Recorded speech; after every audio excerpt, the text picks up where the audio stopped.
Nairobi. Amen. Anyinga Omukonyang Pernyang Emomio Nyang Nimo Abiro represent chude manjen zuadwa manoko eweche mag parliament koro kasipul en honorable boy dwere eru kamano tambe abibedo MCA mais kamagak Calvin Sokelo nyosewe dala kadala MP 2027 MP Marchea 2027 rango constituency eru kamano ODM Magwen 001 Avila Saneta Uruaka Ero Kamana Enya ODM Ilungane Samuel Omondio Gutu Ward Bishop, incoming member of Parliament Karachuonyo constituency. Thank you so much. Yes, Ero Kamana ODM An Engineer Bernard Oduno, incoming MP Suba South 2027. Ero Kamano ODM Alois Rodi Nyanza Katarangwe Manyen Adichung Komar MP Rangwe constituency ani madwa bedo mjumbe mar chair mar ODM Ero Kamano ODM Mailu Onyo Gai Dalmas Mbego Nyapinyang Suba South constituency Kamara Karolio Ringocha Ane Madonje Rachel Gutu, aka Berchak, Homa Bay County Acting Women Rep and Women Rep 2027. ODM Kenneth Ochieng standing in for Honorable George Ogalo Oner, IET, incoming MP Rangwe constituency. ODM incoming MP Karachuonyo constituency, Deya Baker.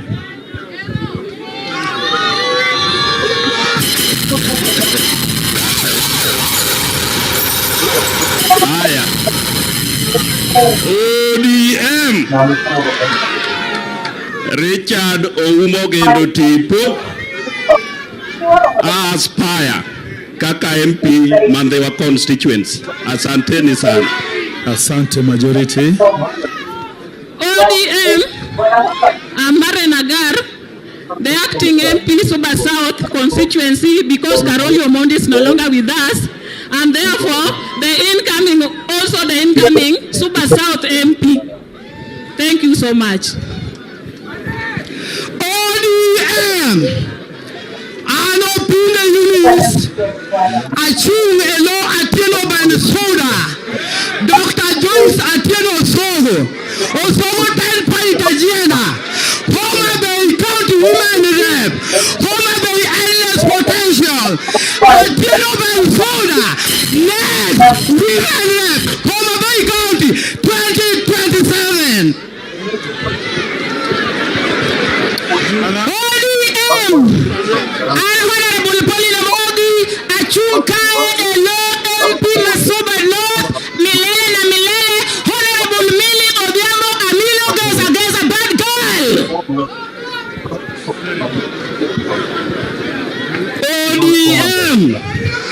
ODM Nyinga and Fred Makajos Kwach Peretiendo, aspiring MP Karachuonyo constituency 2027. Form ni chude. Very asante. Asante Makajos. ODM Ailungani Dr. Were Kia Tilungani Cho Karachuonyo. And the incoming MP of Karachuonyo constituency. Kanya sayo ye, Ero Kamano.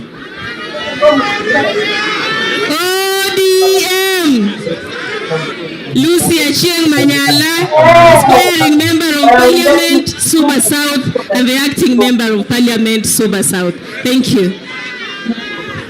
Oh, mapambano, baro mapambano, baro mapambano, baro mapambano. Vijana musilale, lale, vijana musilale, baro mapambano, baro mapambano, baro mapambano.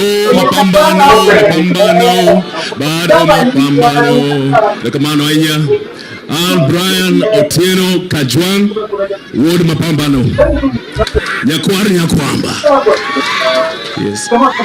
I'm vying for the seat of MCA Gembe, Homa Bay County. This is the son of the late Senator Gerald Otieno Kajwang. ODM. Iluangani Nathaniel Odongo. Karachuonyo Central Ward. Abrochung Governor Homa Bay County 2037. Togisani Tachabugi MCA Ma Central Karachuonyo Ward. Ni auro opportunity ka huo no mwana kama Benoni. Mwana most party leader mapoko na moso nyakane nyuola. Hero kamano. Thank you.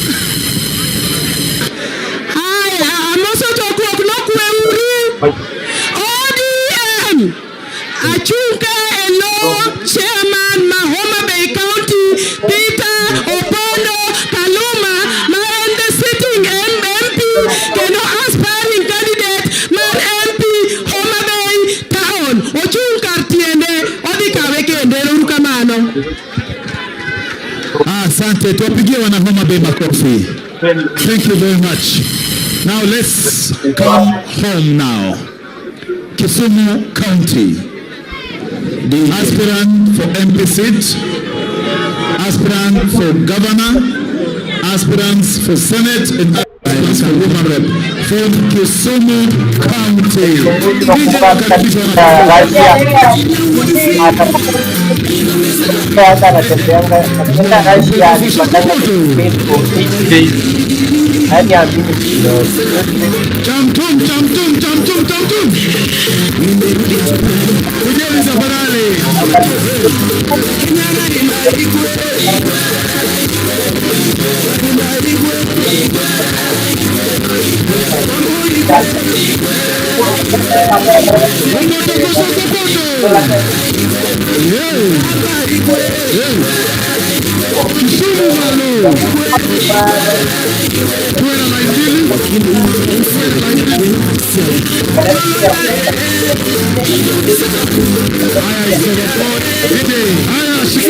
Bado wanakuja.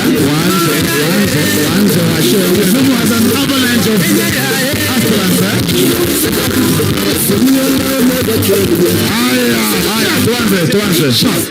Tuanze hapa ndio tuwapisha wale wengine. Tafadhali tusubiri hapo chini. Tuanze hapa haraka. ODM Desmond Akida Ward Mogo Telo Ikao Telo Kumingato MC Aspirant Kondele Ward Eruru Kamano.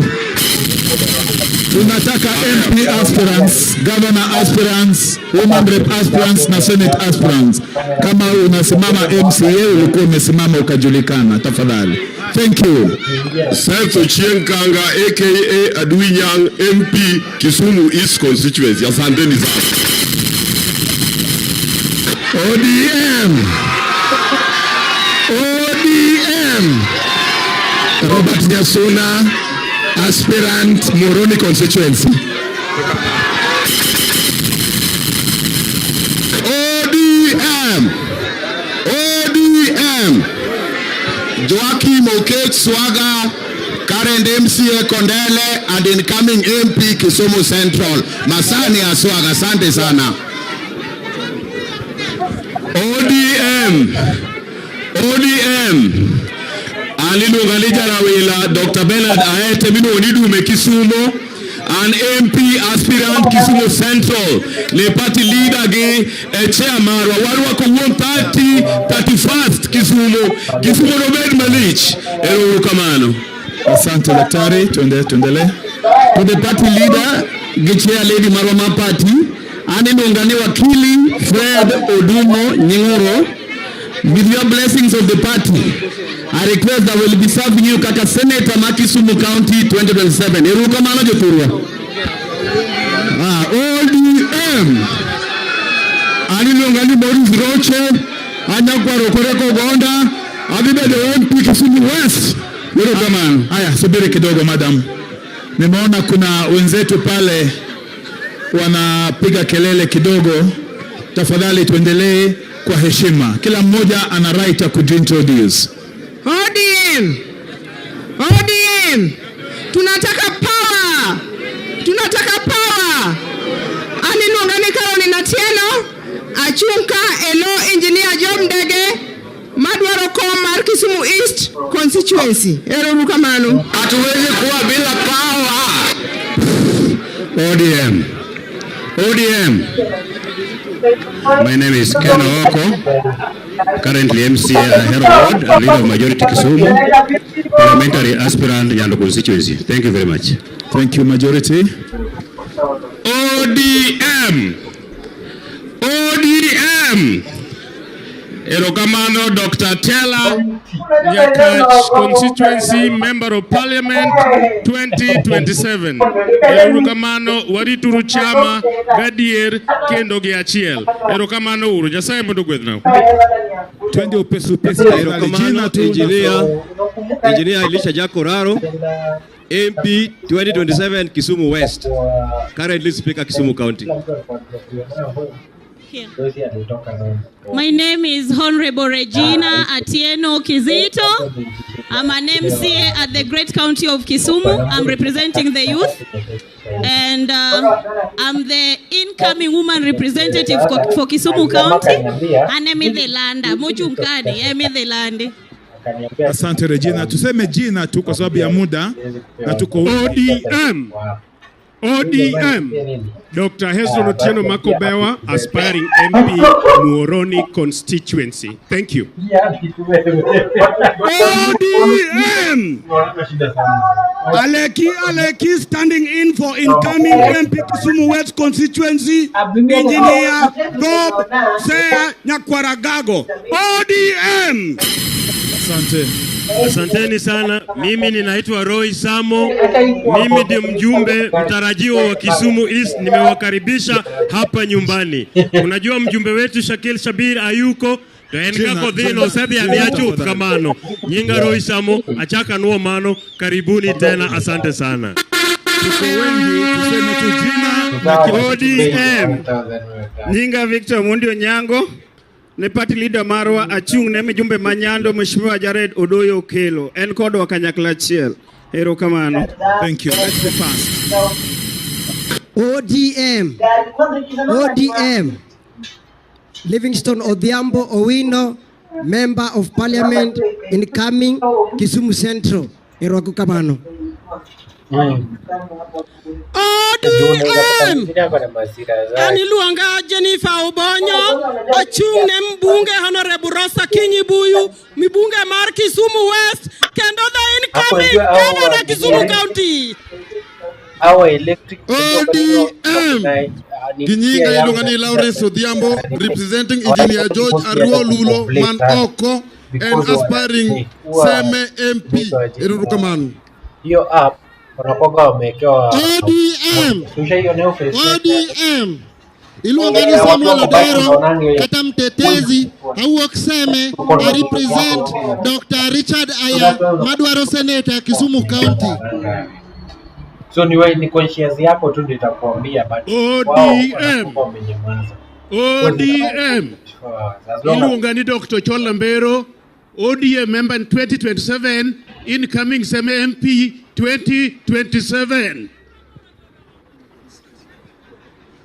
ODM.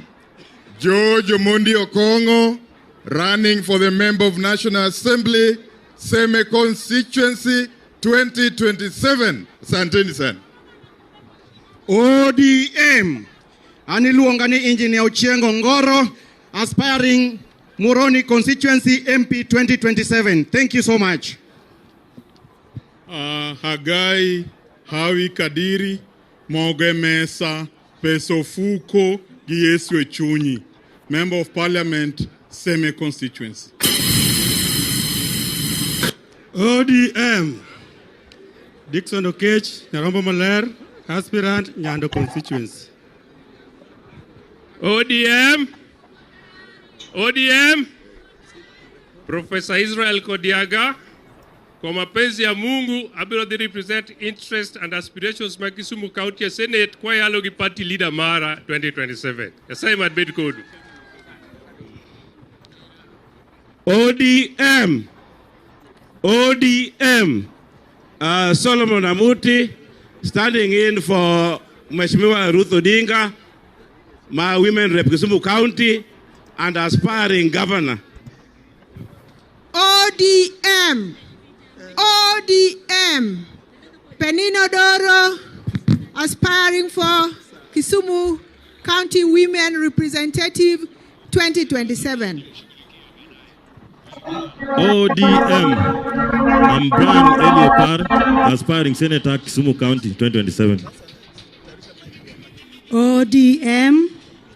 This is Dr. Sue Olopengo from Nyakach constituency, aspiring Women Rep 2027, incoming by God's grace.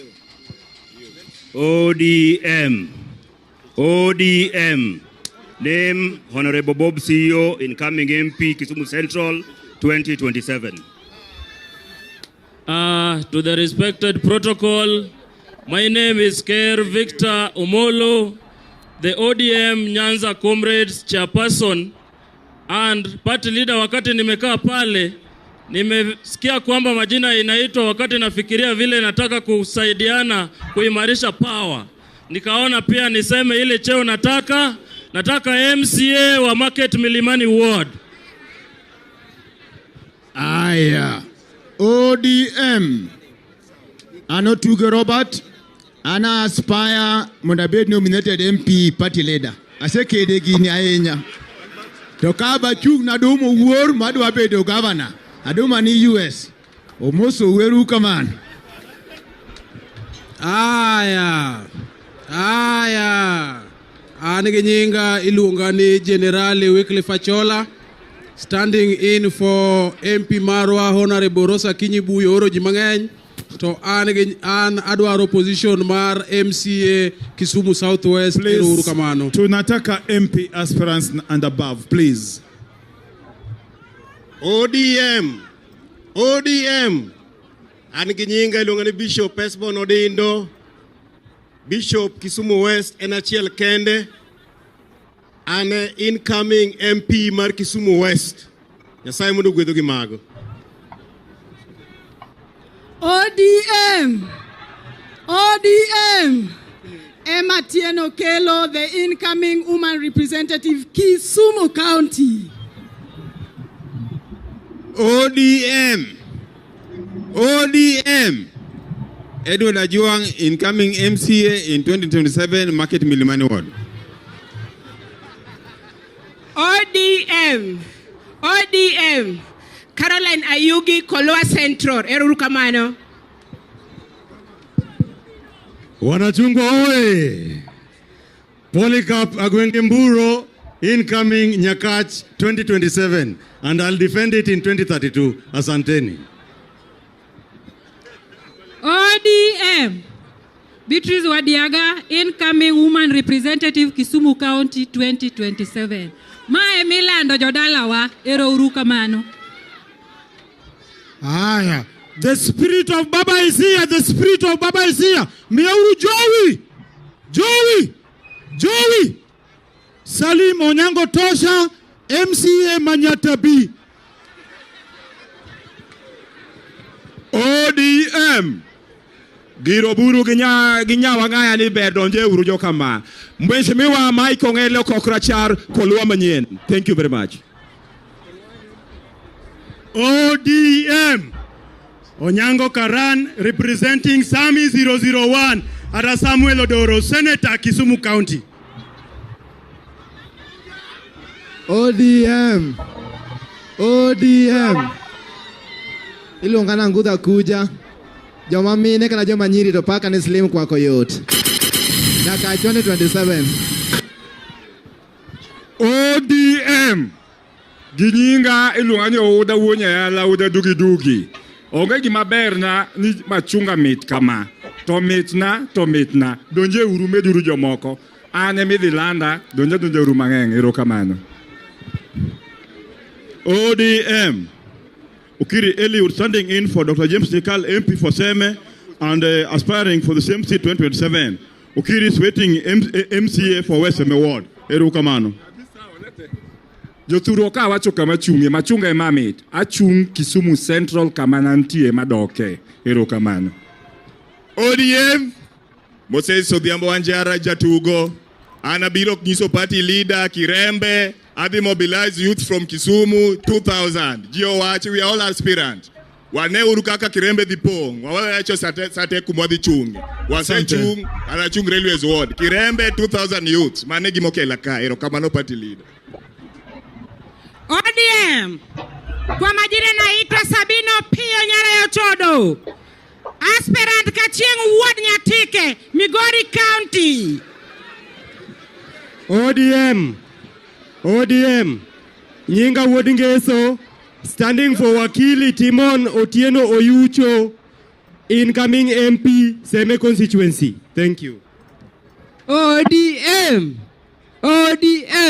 Fred Gogi Kanyamoko Logi 001 and the acting MP Mandewa constituency, Jeshi La Mama. ODM, Joanna War, aspiring for women rep Kisumu County, the youngest and the smallest politician in Kenya. Thank you. Hatuwezi kuwa bila power. Excuse me. I'm requesting, since it's my first time, I'm requesting just to greet and say hi to our party leader and our chairperson. Tafadhali. Aya, permission granted. Wanachama mupo. ODM. Anokotho pande. Mula manya katika ndade master. Mejombe wabiro toka dumo woro. Yasaya mondo gwedhu. Haya. ODM. Hatuwezi kuwa bila ODM. Joshua Odongo Oron Wondola, aspiring candidate for Governor Kisumu County. Welcome. Wow, makofi kwa wana Kisumu. Wamefanya vizuri sana. There were many and they have taken the shortest time ile ambao tuko tunataka. DJ. Ngoja kidogo DJ kidogo. Nataka lero utayarishe kwa sababu these aspirants here want to hear from their party leader. He is also a fellow aspirant. Vile amesema, sio? Haya, naomba tusimame sisi wote tukaribishe party leader kwa shangwe na nderemo akikuja kutuhutubia hapa Kisumu.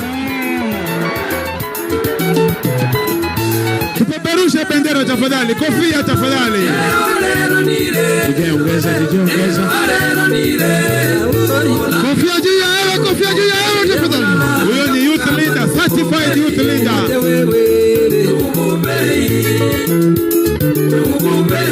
Anazindikizwa na chairperson wetu Her Excellency Gladys Nyasura Wanga na viongozi wengine, Daktari Oron Abala Wanga na muona. Kofia juu ya hewa tafadhali. Tunasema Kenya mpya inawezekana. Leo ni leo na inawezekana. Leo ni leo. Kenya mpya inawezekana. Leo ni leo. Asante DJ. Asante. Let's be seated now.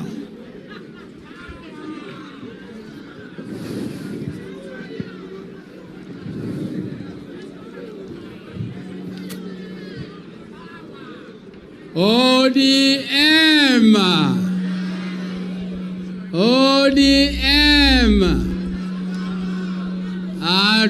Kwanza tunasema tuko tayari, alafu ya pili unasema tunataka power. ODM.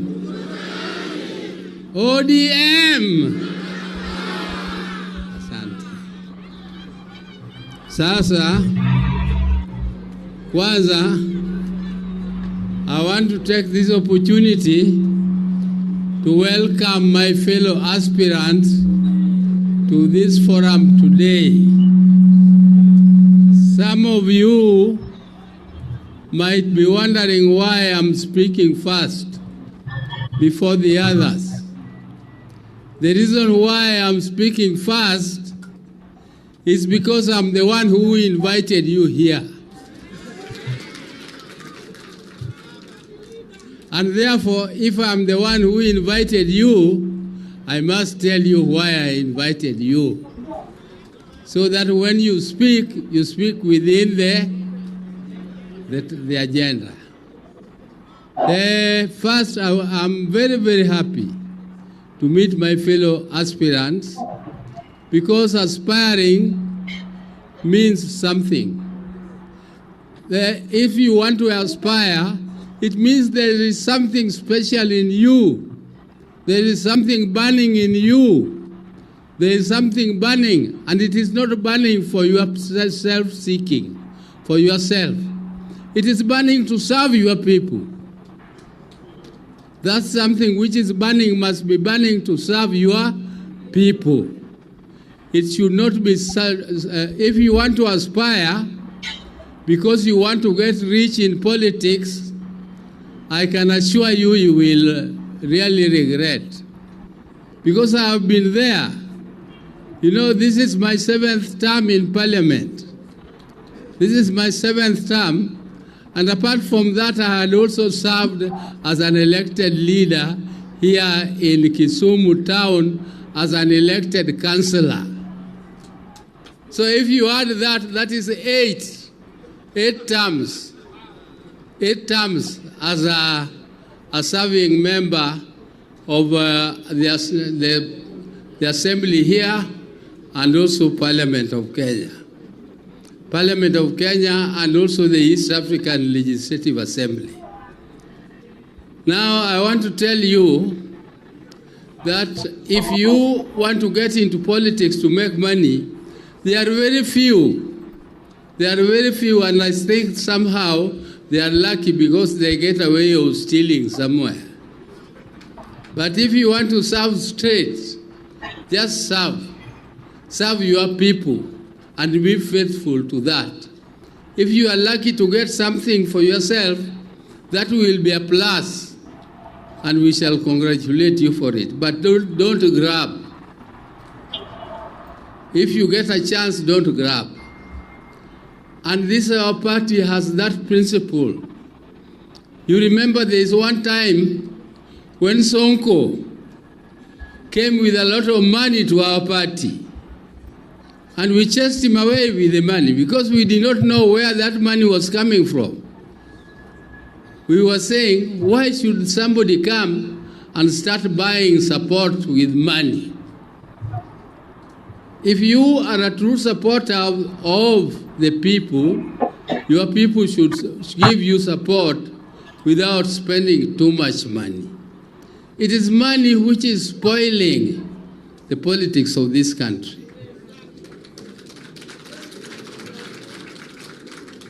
It is money which is making the people elect those who don't deserve to be in leadership.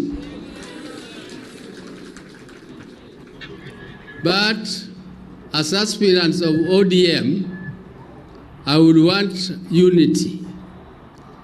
Our party is as strong as you are united. Because you are the ones who can make the party strong. And you can make the party strong this way. This is the way you want to make the party strong. Even those who did not participate in the election of ODM, which has just ended for the main party, even if you did not participate in those elections, even if you are not elected, even if your supporters are not in the office, you don't have to worry, because the people who are going to nominate are the members, not the officials of the party. The people who are going to nominate you are the members. And you should, if I were you, I would concentrate on registering more members so that I have more support. If you want more supporters, look for them in the membership, not in the office. Don't look at them in the office. The offices, some of them are already prejudiced.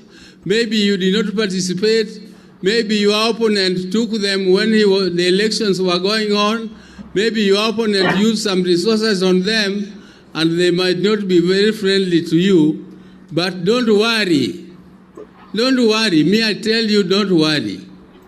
I have been through nominations and nominations. From KANU time, I was in nominations of KANU.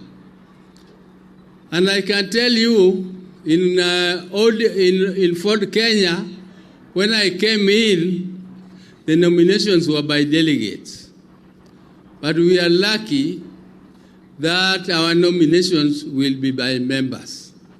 But we have a very, very efficient and a very strict chair of the election board, Mrs. Emilia Wita. Emilia Wita here is a woman of no nonsense. She's a woman of no nonsense. If you come with nonsense to her, she will shout and get you out of her office. And even her office is not known.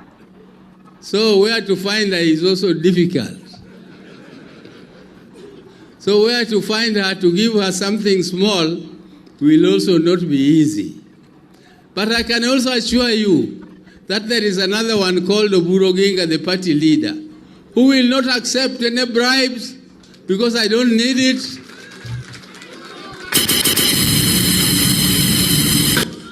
I have something small for myself which I can eat. I don't need to be bribed.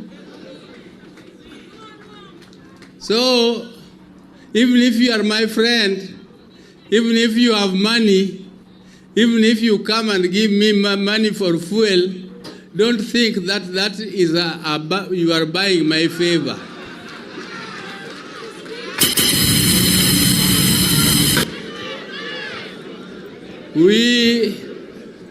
We are going to ensure that there is free and fair nominations. Those who are sitting, members, you are sitting and your opponent should also give you time to serve. You serve and serve your people.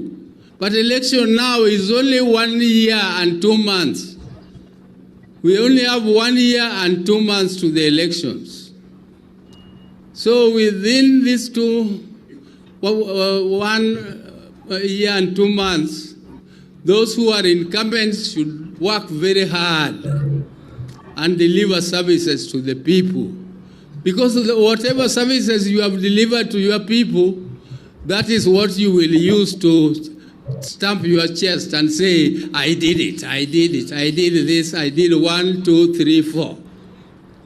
And you tell them that me, I've done 1, 2, 3, 4, 5. Can you tell me, you who is standing with me, what you want to do, which you think I cannot do?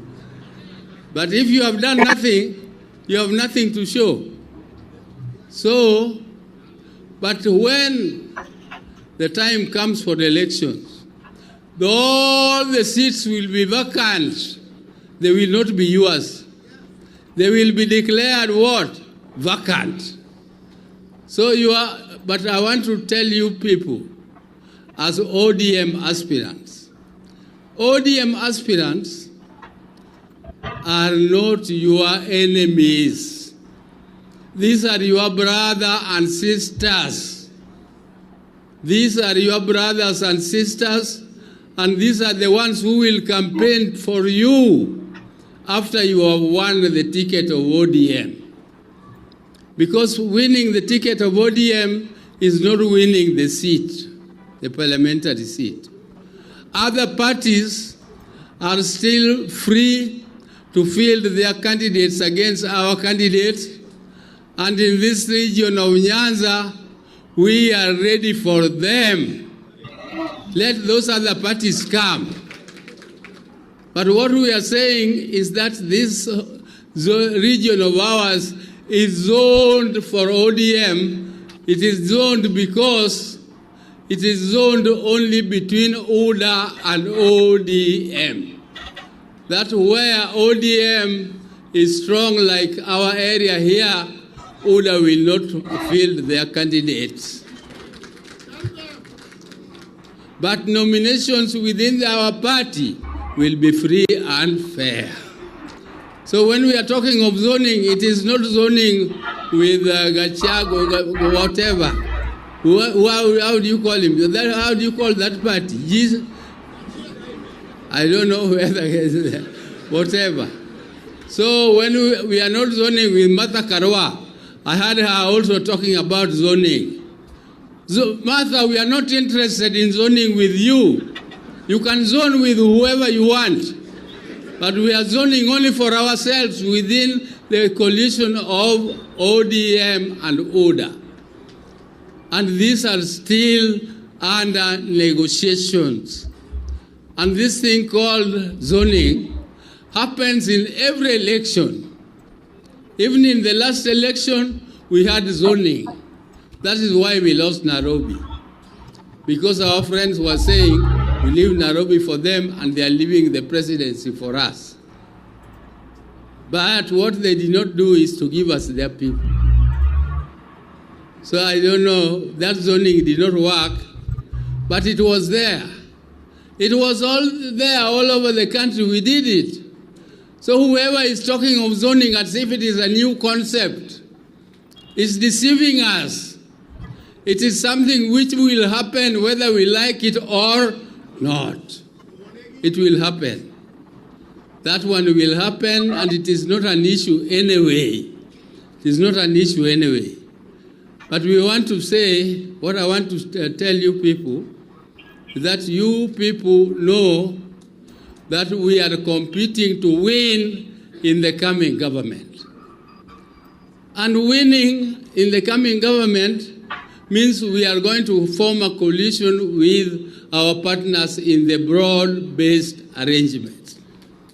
And in this partnership, there is competition within. And that competition must be won through numbers. When you are negotiating, you must say how many MPs you have brought, how many MCAs you have brought, how many presidential votes you have brought. So those will be in the table for sharing of government. You cannot be given share which you don't deserve if you don't work hard.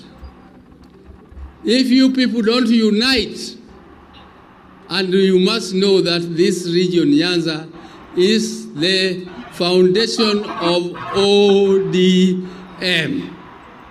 If you people don't unite and don't work hard, don't expect any big share.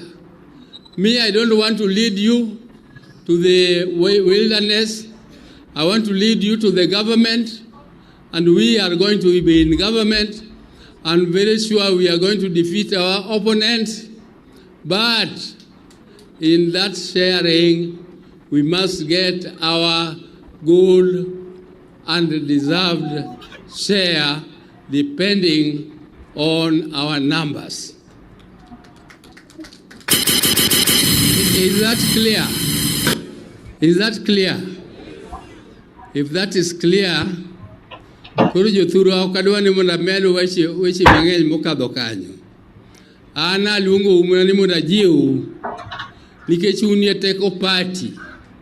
Unie joma elected, unie joma e grassroots, unie joma loso gi jopiny pile, nyawadu kikikaw ni jasiki. Kiki yanya duwa midon nyaka ir mengi, midon nyaka ir wuongi, midonje nyaka nyithinde. Hatuwezi kuwa bila power. Kitimo kamano iloke jasiki maka chiemoro ka yiero serumo. Aparo ni Mrs. Awita Blungizo uka kitimo nominations. One of them is also consensus. Consensus is one of them, but she will tell you more. But adwangiso ni kiki anya wadu watoma hinya. Nikecheno wadu maka kinyise kaotiko. Tidwano konyi. ang no konyi nade ka into ni idonje gigo mi donjo matut nyaka e ndani ha ipani be ang no yie no konyi oburo wacho ni ka ng'ane ta dagi ka ng'ane to katimre nade o ka kampene mano ka ngo timre kamano to wan mwalus kore momiyo jothura amor kendo bago erokamano ni nyocha ungiso adiera ni wang'eyo ni weche matimre sani machandruok mantiegi gin weche mowuok kamoro nono piny maoko emokelo nengo mar petrol moidho malo kama makoro hinyo ji kama to gigi waloso gi sirikal nikech wan e iye ubro neno ka nengo bro losre bro bet abeda maber e diere ka kik waringuru water nyithindwa ndara mondo neg nyithindwa gi bunde jo mande ge wachon yande giwewaga ni wane morikni watero nyithindwa ndara inego wang ni cha wakudo wegi cha wacho ni gibe giterie. Those who want to pull us backwards, we tell them yes. Those who want us to take our children to the streets to be killed, we tell them let theirs also go. Kendo nyecha otimo no maber. An nyecha mor gi wachno kendo atimo wero kamano. Ero kamano urainya okadwani muda Amerika konga ana lungo umrani mondo ugombaka kaka lungo no gombaka apana sese tajenda moromo. Oromo kosoko oromo. Ero kamano kala diuru nyime ero kamano. Hatuwezi kuwa bila power.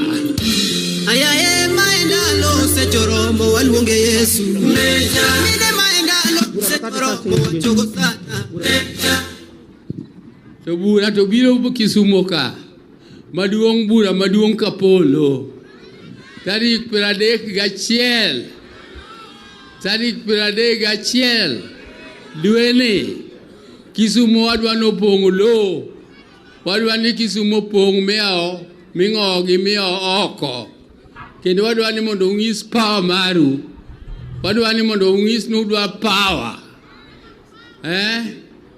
omiyo yawa duto nyaka chop Kisumo chiegno un joma biro ka ng'ato ka ng'ato aspirant ting'ie kata na ji 20-30 moko mibiro go mano winjre maler erokamano urainya. Asante sana. Tumpigie makofi ya party leader. Asante sana for this. Party leader ametuambia mambo mawili. Amesema chama kiko imara. Sikiko imara? Amesema kwamba kutakuwa na free and fair party primaries.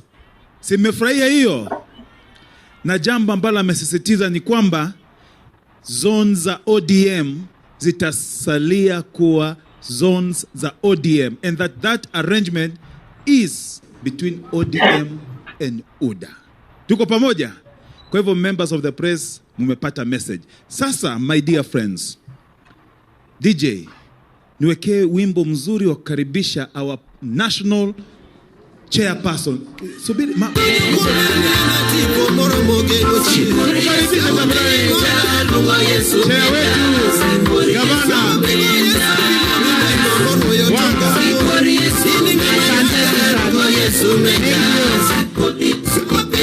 Asante sana. ODM hoye! Wangi jo ODM ka? Jo ODM? Kama chuny pati gogo ni tulu. Kare wane jo ODM man ka fuana gine yamo. ODM tuko tayari. ODM nataka power. Our party leader Daktari Oburu Oginga, Senator and the leader of this party. Our leadership that is present here today, our National Elections Coordinating Committee, na aspirants wote, mimi included. Kwa sababu, you know when Homa Bay people were here, I forgot. ningekuja haraka sana so that I say also declare that I'm also sitting governor of Homa Bay and aspiring to become governor again in Homa Bay for a second term. The party leader has outlined the reason why we are here as aspirants of the party. I know that the National Elections Coordinating Committee opened the portal so that we carry out registration for aspirants, and it will close at the end of June. But even when it closes at the end of June, we understand that there are constitutional timelines for aspirants who, especially those who are serving in state offices or as civil servants, in February next year. So I think Madam Awita will explain all those timelines and how she's going to handle the processes moving forward. But we thought that even before we get to end of June, we meet, we see each other, we give each other confidence that the party remains steady, the party remains strong, the party remains one under Dr. Oburu Oginga as our party leader. We had a movement called Linda Ground, and the movement was to consolidate our bases. But some people came, and instead of thinking about their own movement, they came to this Linda movement, and they called themselves Linda something else. Koro ginawa wenegi. Koro 11 OD tuko tayari. I'm saying this because aspirants will be doing their own materials, t-shirts, posters, and so on. We don't want you to create confusion on your poster or material or banner. Iyo mambo ya Linda Ground, tumewacha. We are the ODM party under Dr. Oburu Oginga. Wawinjore kanyo maber. So when you do your poster, when you do your materials, it's ODM. And the color is orange. So that we don't create any confusion in the process. We created a movement, but people who did not have good enough imagination went and stole the thing, so we've left it. We are ODM. Anything else is a splinter. And the party ODM is only one. And I say this also for purposes of the media. When we do functions, the media reports that the Linda Ground faction. There is no faction. There are no factions. The party is ODM under Dr. Oburu Oginga as our party leader. Anything else, labda wanajitayarisha kutengeneza chama ingine, hatujui. We are the ODM party. Anybody who's elsewhere, we welcome everybody. When you're ready, just come to the ODM party, because the ODM party is here and it remains strong. My brothers and sisters, transitions are never easy. Transitions, particularly after the loss of a leader of the caliber of our late party leader, His Excellency Daktari Engineer Raila Amolo Odinga, those transitions are never easy. And we want to thank our party leader, because when we were going to make him party leader, we did not inform him. We did not even request for his permission. We just went on the 16th of October. He was still in the middle of mourning, and we announced him as the party leader. He could have said, Stakio, but he agreed to steady the ship and to lead us through this difficult period of transition. And I'm here to announce to you, as you see, that the ship is steadying, and we are going to remain strong through this transition process. Joturua, wase wito Jaramogi endalo machon. Sama jatelo maduong otho, samyath maduong machalo otiep yadhuiny Raila Amolo Odinga oluar. Party nyalo kethore maberu maruma kama. Lakini wago erokamano ne leader marwa nikech omako party omako motegno. To konyal mako kende. To konyal mako gi nyawang'aya kende. To konyal mako gi jotelo gi kende. You as the grassroots people are the ones who can help us to steady this ship.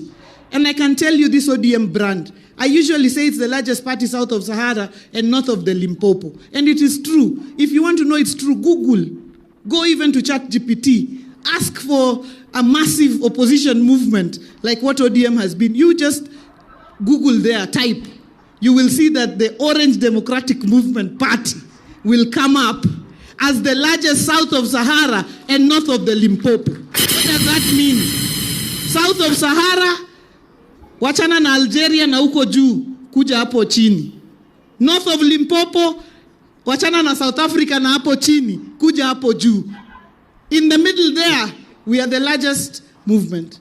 And Baba built this party with the help of all of us through sacrifice over 20 years. From Vanga Kwale to Nyatike Uotoru, Nyakatodo Nyang Turukana. It has caused a lot of sacrifice, Mondo Wachop kama wachopen. But Joturua, Jomoko wachonito, dak team gini kaka Jakom, dak gitim kama. Pingeyo ni sani party leader wa Dr. Buru Oginga. Engi strengths kakunene. Ene manyaku waluwe. Nyawangae makoro Jakom kae. Onyalo bedo kata ni tiende obam, odhi kama, oken perfect. But we support the leadership that we have to strengthen our party and take it to the level that we need it to be. And we're going to have to do a lot more work. Today we are here because we want to run on ODM ticket. Because when you run on ODM, it gives you some ease on the ground. But it only gives you ease on the ground if the party is strong and popular. That's the only way. The party must remain alive. The party must remain awake. The party must remain popular. Otherwise, the party ticket will just become yet another paper. So who makes the party strong? It's us combined. Sama koro koko ng'enyni. We wanyalo wil gi gik mang'eny. Wanyalo penjo ni to kare watimang'o. Wawacho wach mar riwruok mar oganda. Riwruok mar oganda, an adwa penjo un jomo somo, un jomo chung, un joma jotelo. Iparo nang'o momiyo Jaluo nigi nafas e Kenya ka. Makantie wach moro amora timanyo Jaluo. Ok wang'eny moingo joma moko. In terms of numbers, one number ng'wen. Numbers. Midwaro, one number ng'wen. In terms of mwandu, wane mwase sacrifice ne Kenya ka mwadong maonge mwandu ka jomoko loso mwandu. In terms of mwandu waonge go. Kimanyo moguls gitine kaluoka. In terms of weche mamoko gimomiyo ka gimora mora timore timanyo ganda luo en nikech wariwore kanyakla. Ng'ato ng'eni ko biro yudowa mowuoyo gi jatendwa gi jotendwa to ng'eni wante wabro dhi komoro achiel. Omiyo kwanyal yie ni unity no kethore. Ni ng'ato baro bathe matin ni koro dhigo kamachielo. Mane momiyo wadwa ni mondo waumre wante bang' Dr. Buru. Mondo riwruok wacha kik kethre. Ko kata ni koro kia 20%, kia 30% bro dhi kumachielo, to 70% dhi kumachielo, ok wadhi bedo gi the same level of power. Sani penjo ni to ang'o momiyo watwere wach broad based ni? Wasepime mang'eny ka jothurwa. Nyaka wang'e ni options wa gin ang'o, ok wadhi manyo power. Power onge kaka wadhi yudo. Power nyaka wayuda through strong partnerships. To partnerships gi gin mage nikech nyocha wane handshake go uru. Chienka. Nwa pedo handshake. Igni abich nwa kwayo niya. Miwa kata minister more handshake ma wantiere ni. Ng'at moro mwanyagore kuome ka piny tek. To giwacho no ni warit pala idhi miwa Kasarani. Ani miwa kata PS moro wanyalo dhi ire. Rituru pala. Okay, kata paracetamol moka deka ng'weno kumiwa. Rituru pala. Warito pala mwaneno mino molo kanyonja. Kaka biro. And I can tell you nina en serious. Nikech koro nyiso wani kura mora 100,000 modo. 200. Tuwapenyo nda 200 ni okulos kaka uneka kuloso 200 to landa guambo. Koso 200 ni en 200 mane. Debed ni uru mochung sani. Kura 200,000 dino gomba kani. De onge. One Bomas of Kenya, koro wachich. Ingiso wani koro go uru koko. Bedur kamu bete no go uru koko ni cher. Omera wago koko ma wiwuok ti. To penjo ndo kwarcha kwaduog wapenjo ne to wago koko nang'o to wane ma wan gi system. Dugo Chebukati. Ana wuok. Adhi malo kucho arrodho roth Kisumo. Magicha domo ni kethore to be ochako duogo molanda landa Ruto. Tiendeni there was never intention in the first place. Kakoro watimo review. Ne onge intention in the first place mondo power no timre nade obinwa. Kanye wadonje a partnership gi President William Ruto. Gimokwongo miyowa en finance ministry. Adundo ma sirikal kama sirikal yueyogo. In addition to finance, ochako miyowa chairman mar budget. Aneno MCS kani kai. Aneno jomoseti e sirikal madongo kan kai. Ka in gi treasury to in gi chairman mar budget, in a sirikal. You are the government. That's the truth. You are the government. Yeah. Ochako chwado wae attorney general. Onge contracts madongo kia SGR kia ngogi gi onge gima ditimre ka sei mar attorney general otimore nade. Onge jaluo mane osebedo attorney general nyaka ne piny chakre.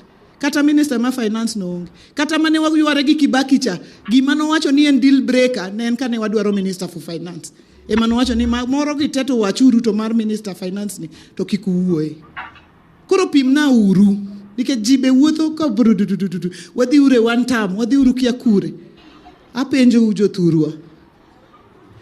Ere kaka dang wadonje wadgo potea pata gingima mar jowa.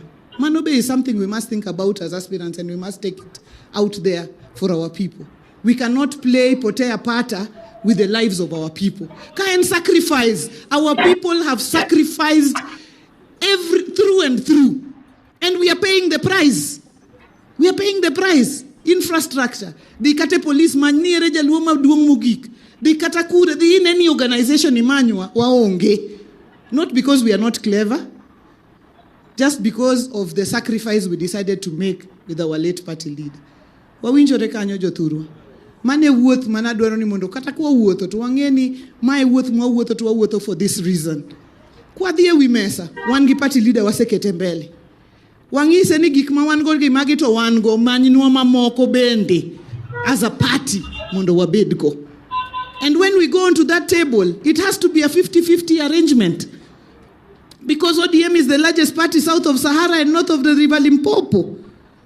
We have been in coalitions before. Nyochu wariwore kata gi Kalonzo kae nenga gi running mate gi MPs prario. One gi MPs 100 gi wiye. Surely as a party, we can demand anything we want on that table, especially if we are organized. Awacho manike chango.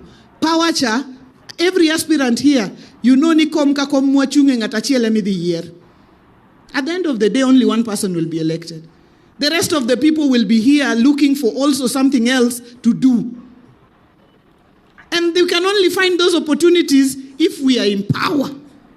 And if we have negotiated properly for our party, the ODM party. So that if you are not elected, you can get something else and sit on that seat. 31st, Wangibura, Kirembe. Oken bura. En bura, mwadwa ni wangis go pin. Ni we are strongly as a people united, number one. Strongly as a people in the ODM party. And strong behind our leader. And also strong on the issues that we have always stood for. The people's issues. Devolution. Empowerment of our young people. Empowerment for our women. Infrastructure for our people.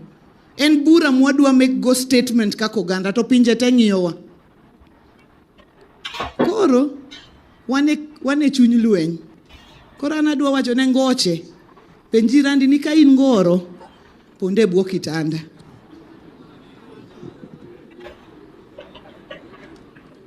Ngoche otimre nade? Ngoche otimre nade? To thuondi otimre nade? Thuondi otimre nade?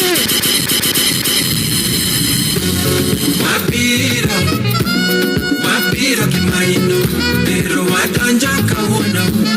Wapiro kimaino, wanu wapiro. Kisumo wapiro. Wapiro kimaino, pero watanja titete. Wapiro kimaino, wapiro. Kisumo wapiro. Kisumo. Watanja kawono. Lingane DJ. Wapiro kimaino. Adwa penjo jo Kisumo manka. Kisumo wikoru. kuikoru. Ay. Kisumu uikoru. Kisumu, are you ready? Kaneka jo Kisumu gi oikore. We apenja ne jo Migori. Nikech une host. Kisumu oikoru. Aneno kuikoru bedur. Jo Migori. Migori un ready. Migori ngeni un kuwa kucho tuka uraonwa Homa Bay. Sapar gario usechopo Homa Bay. Wabiro kwa yuoro kwa donjo Nyakach. Uikoru. Gitingni. Gipunde. To Homa Bay uikoru. Homa Bay uikoru.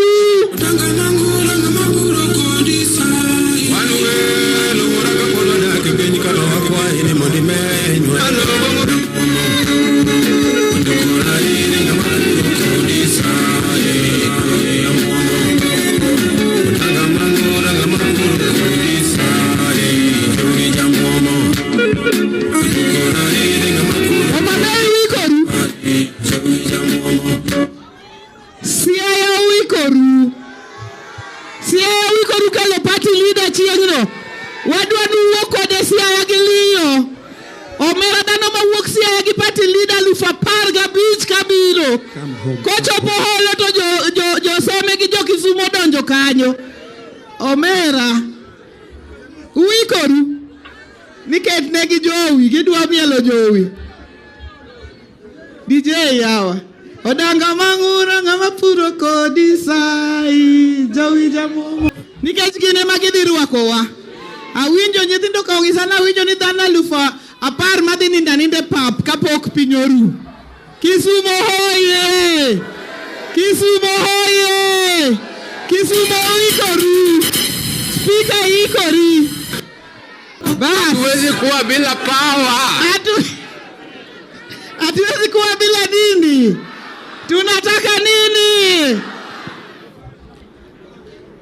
Koro chiengno an kaka nene. Ka jo Migori osea Migori metke donjo Homa Bay ka. Omera mitwa wuok Homa Bay wandana 20,000 kwa biro. Omera wabiro magetiendo omera piny lich. Kwa donjo Katito to omera jo Nyakach ni te oseikore kanyo to kwa donjo Ahero. Jo Muron, jo Nyando ni kanyo. Wadonjo town. To deputy leader ka wuok Siaya chieng no wuok gi Bondo. Ere jo Bondo man ka. Andiwo. Chieng no party min Bondo. Chieng no party leader wuok gi Bondo. Chieng no konind Kisumu. O wuok gi Bondo. Hey. Omera to wuok kacha ka piny osekethore chuth. Mito donjo I game ka. Jo game mana neno ka mang'eny ka. Eregi. Omera mito donjo I seme ka. Hey, to seche ko jo Ugenya, jo Alego usebiro urite jo Rarieda nyakukawe gi Bondo kubiro. Mito donjo olo jo Kisumu West. Ko donjo Kirembe to koro piny okethore.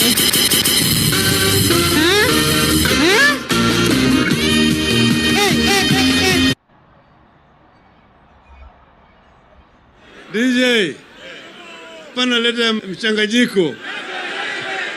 Nataka lero lero ni lero. Lero lero ni lero.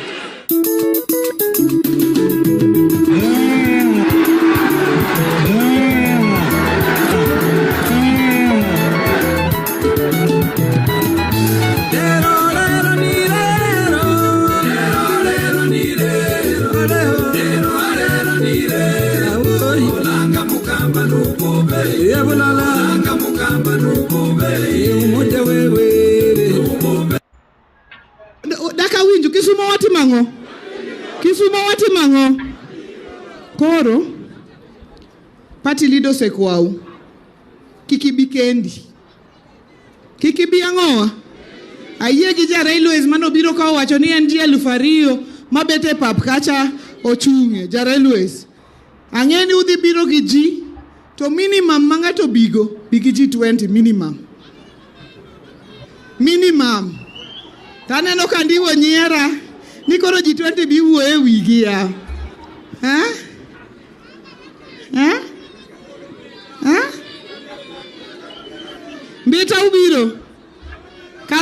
Wabiro.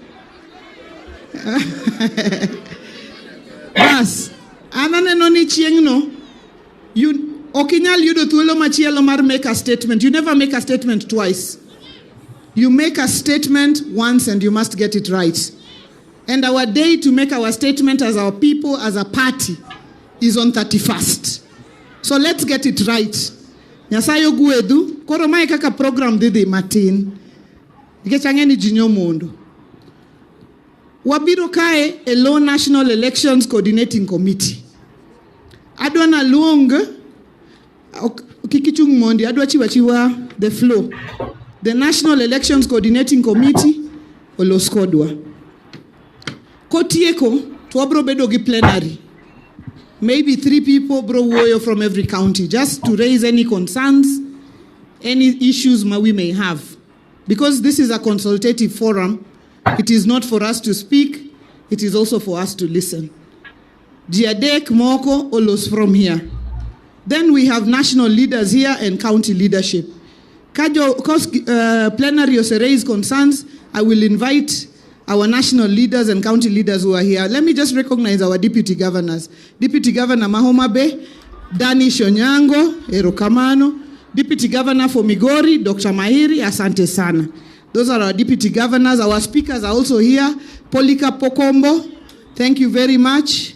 Speaker Kode is there. Speaker Elisha Jakoraro is here. Speaker for Migori, Rusana, is not here. He's unwell. Yeah, he's unwell. We also have our majority leaders, Ogendo Tipo. Please rise. Ken, Majority Leader Kisumu, Majority Leader Siaya, thank you very much. And Majority Leader Migori. Deputy is here. Asante Sana. So that is the way the program is going to go. Uye Giman. Adwa penja mondo wawinjre. Ni kuatieko kami Sizawita presentation to wa team plenary. Jiadeko los ko a county ka county. Is that a good number? Huh? Jiadek donge. Then after that, brief speeches from our leaders who are here and responses. Within the next 40 minutes at most, we close this program. Mondo wadogu rukapin podchon. Uyiego. Nikech nyaka wadhi watuang leo ni mwabiro go. Nikech wabiro. Mrs. Awita, karibu sana, together with your team, Bwana Tairo, to come and make your presentation. Unataka nani? Unataka nani? Warembo. Unataka nani? Tena. Warembo. Unataka nani? Vijana. Unapenda nani? Abolo. Unataka kuwa nini? Abolo.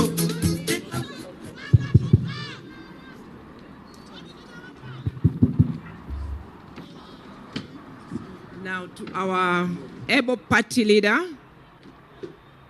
to the national chair, to all the members of ODM. Good afternoon. My name is Mrs. Emily Awita. I'm the national chair of Election Board, and I've worked with my secretary, Commissioner Tairo.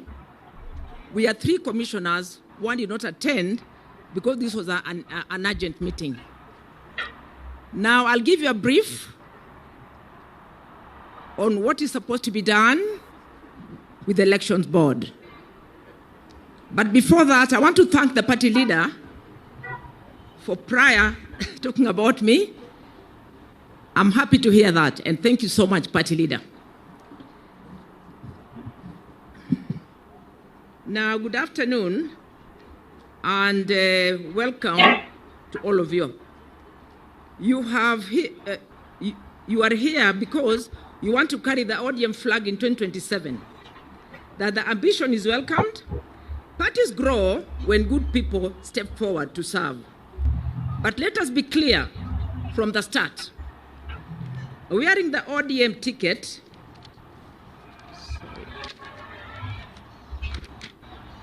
is a responsibility not an entitlement.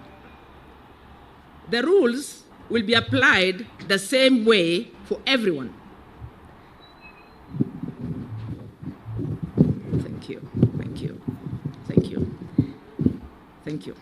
Now, the National Election Coordinating Committee runs primaries and nominations under the party constitutions, the Political Parties Act, and the regulations will be published ahead of each exercise. No one gets a private arrangement. If you want clarity on timelines, fees, dispute, and eligibility, read the documents we issue. If you still have questions, ask us directly. What we won't tolerate is aspirants creating confusion on the ground by spreading the unverified versions of the rules. Number 2, campaign within the party, not against the party. You are free to sell your agenda, mobilize supporters, and compete hard. What you cannot do is undermine ODM to gain an edge. No sabotaging fellow aspirants, no attacking the party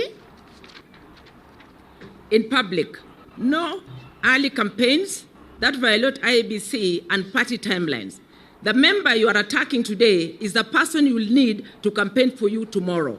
Keep the fight about ideas and service delivery, not personality and insults. Number 3, accept that primaries have no winner per seat. Yeah. We will put systems in place to make nominations credible. Independent officials, agents, polling stations, transparent tallying, and a working dispute process. But a credibility process does not guarantee your preferred outcome. If you lose the process in sound, accept it and support the nominee. Sorry.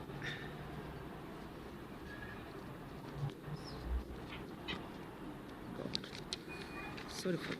You believe the process was flawed? Use internal dispute resolutions mechanism, going to media, or sponsoring parallel structures only weekends ahead of the general elections. Number 4, building party, not just your personal brand. The most successful aspirants are those who strengthen ODM at the grassroots level, recruiting members, explaining the party manifesto, helping resolve local dispute, and showing up for party activities even when there is no camera. The ticket flows, the person who builds the party. Sorry for that. God. It doesn't work the other way. Number 5, the election board's commitment to you. Our job is to deliver nominations, what members believe. We will be neutral, we will publish timelines early, and we will communicate decisions in writing. We will also act firmly against anyone, regardless of their profile, who tries to sabotage the process. Aspirants in 2027 is about giving Kenyans a choice that delivers on the ODM's agenda. You cannot deliver that if we spend 2026 and 2027 fighting each other inside ODM.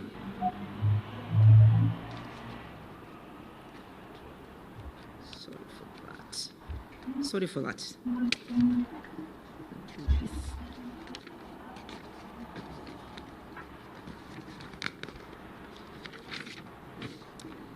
Now, in all what I'm saying is we have to cooperate and we have to be honest to ourselves.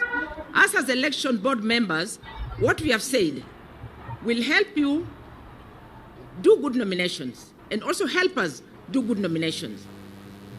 And another thing that I'm saying, as elections board, listen very well. Don't give money to anybody because the certificates are not for sale. Certificates are for the winners only. So if somebody has taken money from you, you're done. Is it clear there? So let's work towards looking for your own people that are going to vote for you in. That's why the chair said, and also the party leader said, look for members who are going to vote you in. But don't fight each other. And another thing, we'll only give the certificates of these primaries openly, not in petrol stations, not in shops. And again, we are 3 commissioners. One of them is not here, Commissioner Mida. He cannot give a certificate. I cannot give a certificate, but we'll give it, the 3 of us collectively. And we'll try as much as we can, to do a transparent election. And let me promise you, members, let me make it very clear. The present elections board will give Caesar what belongs to Caesar. Take it from me. We'll give to Caesar what belongs to Caesar. And in other words, what we can say, that in areas whereby could be there's one person, then we might give now the direct ticket. But when there are 2, you must compete. And the winner takes it all. Is it clear? And I want to assure you, 100%, and pray for me, pray for my fellow commissioners, so that we do a good job. But we can only do a good job when you trust us with our work. Don't doubt. Some people say, oh, the election board, No. This is a new election board. And I'm sure when the late Raila chose me and put me there, I really thank him for that. He went as far as changing constitution because of me, because initially he was a lawyer, but now we need anybody that's not a lawyer. I thank him for that, and I thank all the members. But bottom line, trust us, we'll do a good election. There'll be no chickiness, and don't give me money. Don't give him money. Don't give any commissioner money or any executive member of ODM. Because if you give that money, shauri yako. Is it clear? Because if you give me money, another one gives me money, who owns a certificate? That's why we have double certificates. Is it clear? And this time round, I promise you, and God guides me through this, I'll give one certificate to the winner, who will be the lion, the Caesar takes it all. Is it clear? That's my assurance. And I'm standing here in front of you, assuring you that I'll do a clean job. And please, don't call me, don't bribe me, because if you bribe me, I disqualify you. If you try even to give me money, or if you give the commissioner something, that's upon you. But me, don't try me. Is it clear? So please, I wish you all well. And other communications, the way the mode of elections will be done, we'll put them in notice. Whatever we'll be doing, it will be in writing, so that it remains in record. Is it in order? Is it in order? How many people are going to trust me for good elections? Put your hands up. Louder. Put it up. Put it up. Will you trust me for good elections? Will you pray for me? Will you pray for me? Thank you so much. I'll also allow now my fellow commissioner to say something before we continue. Thank you so much. And I appreciate all of you. And I say I'm so happy to see a lot of aspirants around here today. And I'm so happy that ODM is still loved with everybody. So if ODM is loved with everybody, I also must show them that I have love for you people and I'll have love for the winners. And why we are saying we have to do credible elections, because when we have good candidates, then we're going to have good MCAs in parliament, we are going to have good senators, we are going to have good governors, and we're going to have good MPs, and we're going to have good women rep. So please kindly trust us, and thank you so much. Good afternoon all. Yeah, I just wanted to add, or rather to re-emphasize what our chair, Emily Lewita, has said. Our job is to conduct the election and conduct it in a manner that it is going to be free, fair, credible, and transparent. To an extent that each one of you will believe in the results. Now, you have come here today.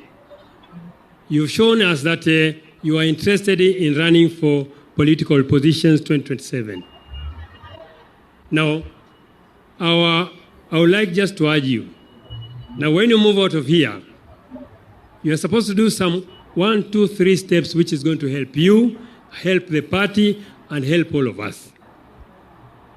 Now, you are supposed now to go and publicize yourself, publicize the party. And you can do that by recruiting members. Members have to be recruited. They have been recruited over time by others. For the new ones who are here, go and do a vigorous recruitment of members. And it is so simple. I think it is indicated everywhere. The star 43 star 036 hash. And then you register the members. The other thing is that, as the chair has put it, the communication between election body to you and to everybody is through a proper written notice from her. You must check any information on election. It must have a NEC and ODM letterhead and signed by the chair of election board. The other communication you'll see in WhatsApp groups or in social media or in rallies, those are not part of what is coming from the election body. So please be observant, the communications will come. And the other one is that we are going for a competition. I've seen some area here, there are even 6, 7 participants. That shows interest and show how popular and nice our party is. But please bear in mind that there will be only one winner. You must internalize that as you're going for election, there will be one winner. If you know that happens, then we'll have lesser problems later on. So when the other person wins, accept that and support. Let's support each other. And the one who will have won, please respect the ones you have defeated and help them where you can. Because you are one family, the ODM family. Thank you very much for that. So my job is to help the chair and the board to ensure that the election is done properly. But we work as a team, and we are guaranteeing you, like she has done. She's the chair of integrity. I can swear, I can tell you. You can depend on her to deliver a free, fair, and credible election 2027. Thank you so much, and God bless you. And another thing, I want to urge all the aspirants, please stop abusing each other. And also respect ladies who are aspirants. And let's compete fairly. And as I said, I'm going to emphasize, and I'm saying it again, if you intimidate them, we'll disqualify you. Yeah, so please do a fair game. Thank you very much, and I appreciate all of you. Thank you. Thank you very much. Let's clap for the election board, the elections coordinating committee. I want to confirm what they've said here. Madam Awita has conducted our grassroots elections, nominations for our by-elections, and I also want to confirm, like the party leader said, that she's very, very, very strict. And what she has said, if you go to her with something, you will not leave a very happy person. And we can't influence her either. She will go by what is right. So the board, we wish you well. It's not an easy task. And maybe I just add my voice also. The party leader said it. There are no sacred cows. There are no sacred cows. Even the best of friends of whoever. The reason there are no sacred cows is because the party has to work very, very, very hard to make sure its candidates are elected and we win seats. If we bungle nominations, we will have a problem. We will have a problem. And that is why, even if you are my best friend, I've already said it. Even if you have a cow, rather than bring it to me, just slaughter it for the people. Because ground ndio iko maneno. Everybody, if you want something, ground. Kila mtu aende wapi? Ground. Yeah. Usikae, you are just floating up here, walking. Then when the time comes, now you want favors. There are no favors. I can't help you, the party leader can't help you. It's only the ground. Even me, I'm an aspirant. Lazima nikae ground. Nitafute kura huko ground. If somebody wants to run on ODM for governor of Homa Bay, they are welcome. Tutaenda nomination pamoja. Na ground ndio itafanya nini? Ndio itasema. Ndio itaamua. So if the party leader also, if somebody wants to run against him, wataenda tu. Same here. Same to everybody. Because there are people who say, me, I'm the closest to the party leader. Therefore, my ticket is in a cupboard somewhere. Onge ticket no, luendo se chame cupboard no, mabe kiki nindi leki. So me, I wish the coordinating committee well. And I want to open the plenary. So I'm going to have 3 people from each county. I don't know how I'm going to choose them. Let me start with Siaya. Siaya. Christian, because you'll speak as a leader, let me just take anybody under 35. Yourself, come. A woman from Siaya. A lady. Yes, come. Then,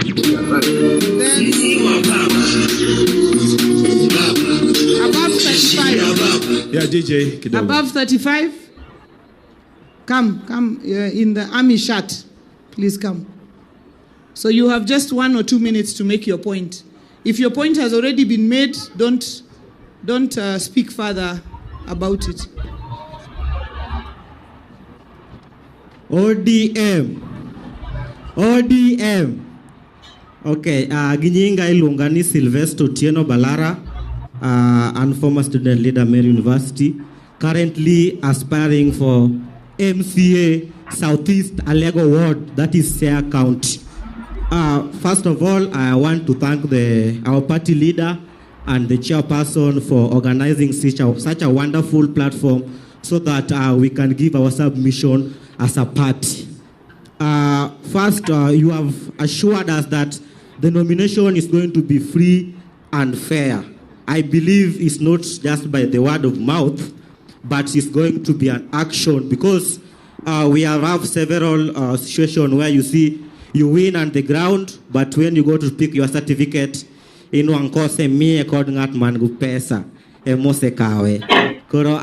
request that we consider the result to Magejok Monwanga nomination certificate. Secondly, finally, I want to talk about the nomination fees, that kindly let it be a pocket-friendly fee, so that us young leaders who are just fresh from the university can get the opportunity to vie with this party. Thank you so much. Thank you. Hold on, Siaya. Remember, we are speaking 3 people from every county. 3, please. 3. So if you come, 7 of you, mjipange. So Mercedes, please say something. The youth, you've already been spoken for. Nyinyi muende nyumbani. Alafu mzee, sawa. I invited this one. I invited him, the one in an army shirt. So mzee, tafadhali, next time you will speak. Asante. Thank you very much. Let's have order kidogo, alafu tutamaliza haraka. Asante sana. Thank you very much. You go down. The other youth has spoken. Thank you very much, our party leaders and all the guests and all the aspirants. My name is Mheshimiwa Mercedes. I'm currently the MCA for Southeast Alego in Siaya. Madam Chair, there's a critical issue you talked about, and it's about violence, which keeps us women away because we are afraid of violence.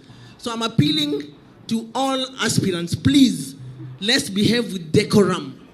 There's this habit of aspirants coming with their teams, they have paid people to heckle others. Let's behave with the decorum and let's compete fairly. Thank you very much. Thank you, Mercedes. A good point. I'll say something about violence later. Thank you so much, Chair. My name is Nico Chola. Again, I'm coming from Game. I'm contesting for position of MP. I want to confirm, I've worked with Madam Awita. I know how strict she is. But one concern in all the constituencies or in all the counties, you have your teams who are headed by a chair as coordinating the elections. I find it not very, very much in order to have a chair who at the same time is also interested in contesting for a position. At any given point, that person will not be fair. So I'm urging your office to relook at the composition of the teams that you have in all the constituencies, then come up with very, very independent positions. We witnessed this in the last elections that we did for the party. So if that can be taken into consideration, we will be very much happy and we can be assured of a fair and credible nomination. Thank you so much. Thank you very much. I think Madam Awita will respond at the end. Please just note that question of coordinating committee chairs and members also running for election. Migori, can we have 3 people from Migori? Under 35 is already here. Over 35 is already there. And the lady is there from Uriri. Hey, you came from where? Gender is from Uriri there. Kuria, 1 person.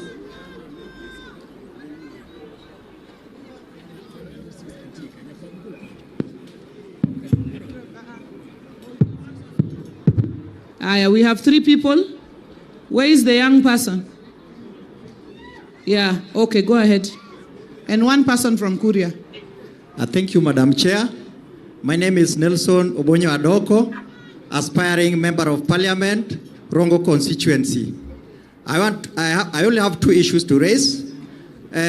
Number 1, these 4 counties whom you have invited here, the aspirants, if we look at the last general election, that is in 2022, people campaigned and aspirants committed themselves and their resources.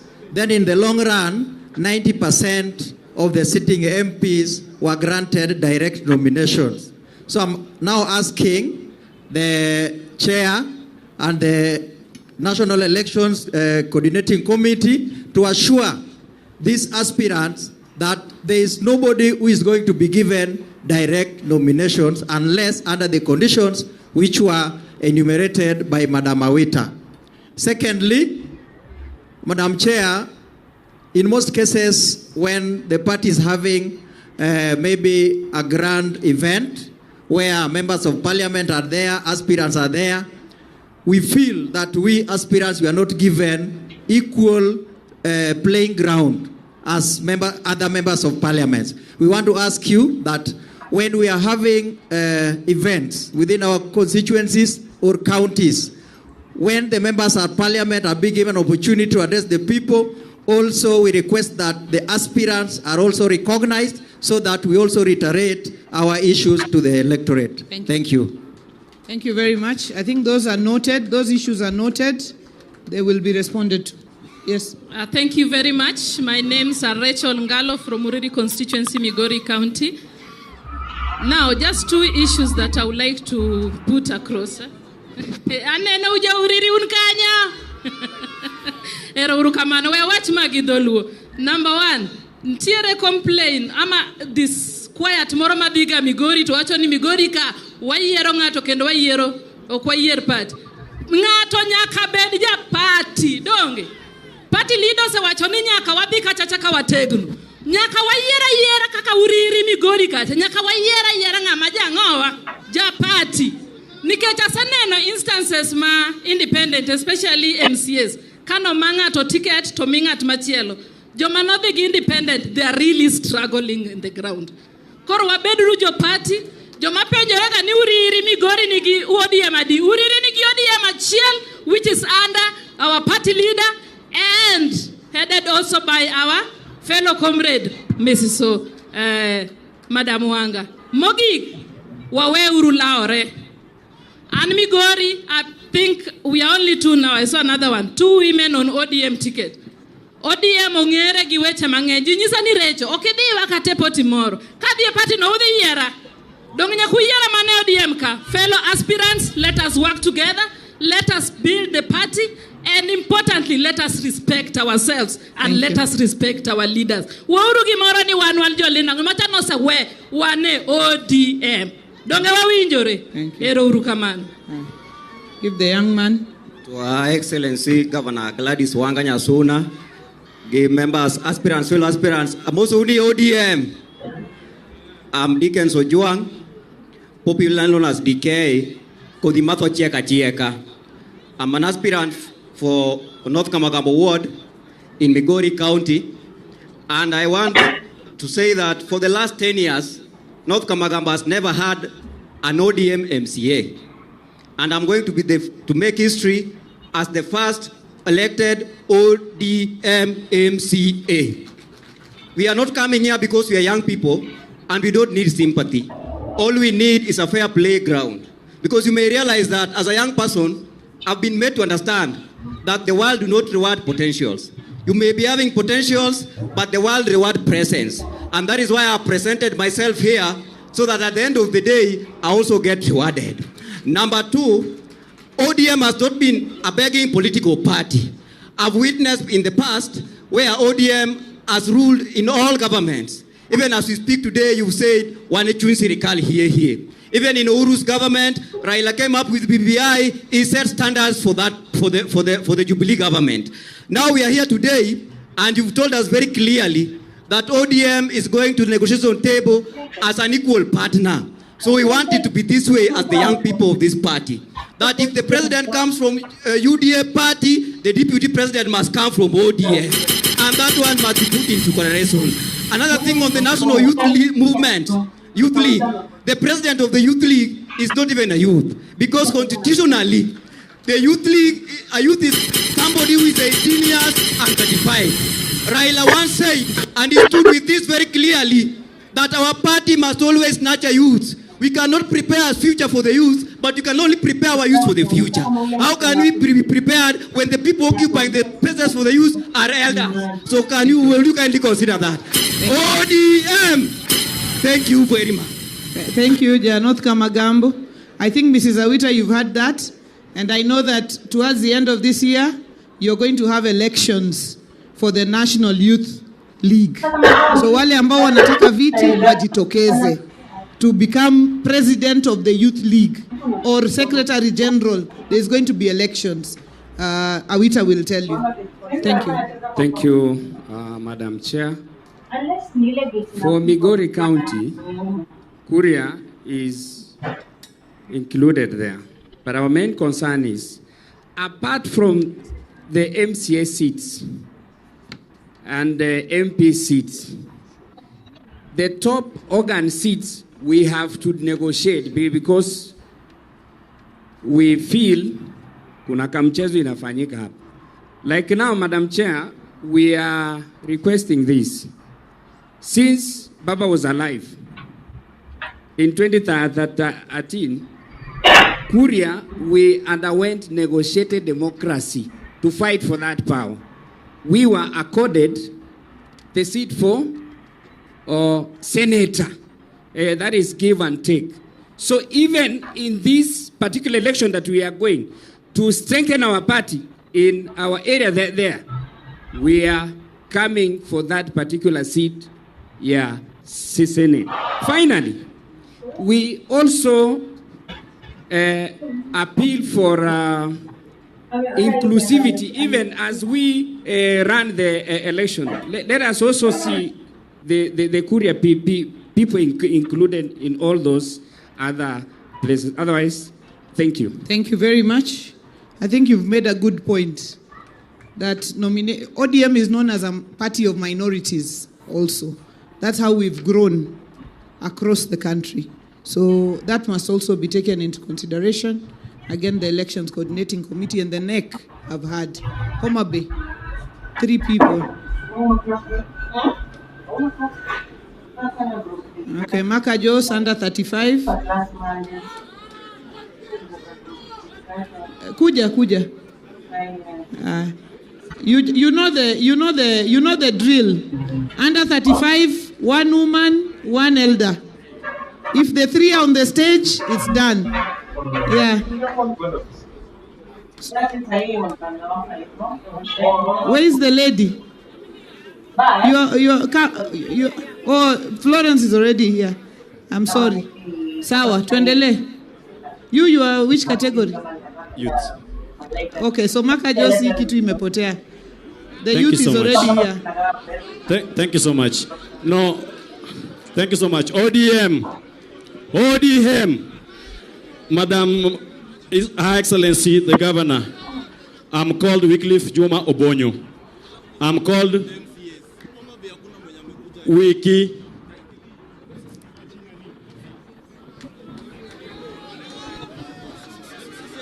Endelea, please. I am called Wycliffe from Kasgunga Ward, from Beta, Homa Bay County. And I'm here as one of the aspirants, young people who are going to aspire for MCA seat in Kasgunga Ward. First, one thing, Mama, which I want to say here that has been disturbing me so much from that side, is that in ODM, as we consider the women that I was born, I got them being considered. It is good. But kindly remember the young people, because we are the future of tomorrow. I think that is noted, and you will consider us. Number two, the kind of nomination, I don't know whether it will be normal one or we'll use the digital means. For me, when I witnessed the last nomination, there are people who even went missing with the digital gadgets, and they interfered with everything.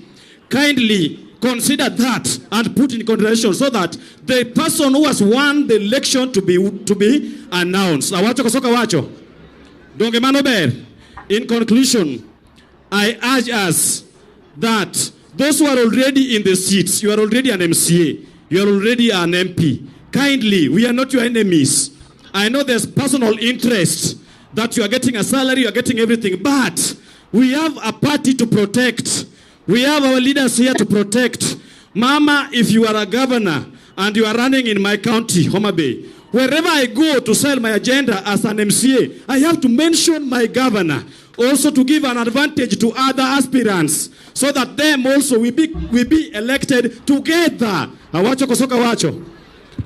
In conclusion, Mami, I'm very sorry, but I'm asking you lastly that the nomination not to be digital. I'm stressing there. The digital one, they know how they are maneuvering. They know how they are taking it. May God bless you. Nyalore is my slogan. Kasgunga Ward 2027. Thank you, Mama. I'm coming to the assembly to defend you as my governor next election. Thank you. Thank you. Mrs. Awita Ginobeda manual. Manegima Koso? Will as many as are of the manual opinion say aye? Ikwana ching. Anbe digital chano barandas. Ginikwa na ching. Bas. To our Governor Excellency, fellow aspirants, ODM, and Engineer Bernard Oduno from Suba South, aspirant 2027.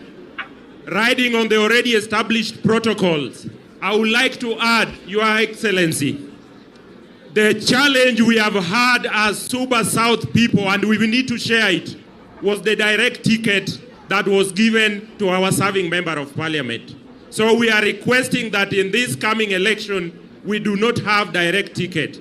Secondly, now that we have agreed that there will not be any more gadgets, may I also request that the voting be done in every polling station. We know that we are in where we come from, we are all ODM members. So let it be done in every polling station, but that should not stop us from mobilizing our people to register in the party. But if it is not done on every polling station, many members, more so our mothers and grandmothers and younger people, or people who are able differently, struggle to get to where they are aggregated centers. You find that 4 or 5 polling stations are going to vote in one station. we understand that there could be challenges of resources. So as aspirants here, your governor, we are willing to start conversations from today of how to mobilize resources, additional resources, other than the party registration, which may not be enough to do a popular suffrage nomination. So we are willing to have those conversations here. Erokamano nyawangaya, ma engineer omoro mamor, toto si toto wood suba. Okay, toto si toto. Thank you so much. My name is Honorable Florence Ouma. I am a specially elected MCA serving in the County Assembly of Homa Bay and aspiring woman representative Homa Bay County. To avoid repeating what the others have said, our Honorable Governor and our Chair, I know we are in the process of rebranding ODM. And there's this thing that is killing us at the grassroots, known as violence. We want us, the aspirants, and we want the officials. Please, if anyone comes with violence, then that person should be automatically disqualified. So that we have a peaceful... Watu wasije wakasema, ati ukienda kwa rally ya ODM ni vita. Hiyo ndio ishe. Thank you so much. Thank you very much. We now have Kisumu. You came to just stand here.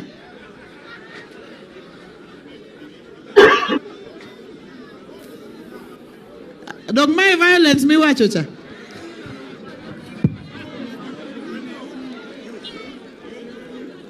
No, the Gen Z, you already spoke earlier.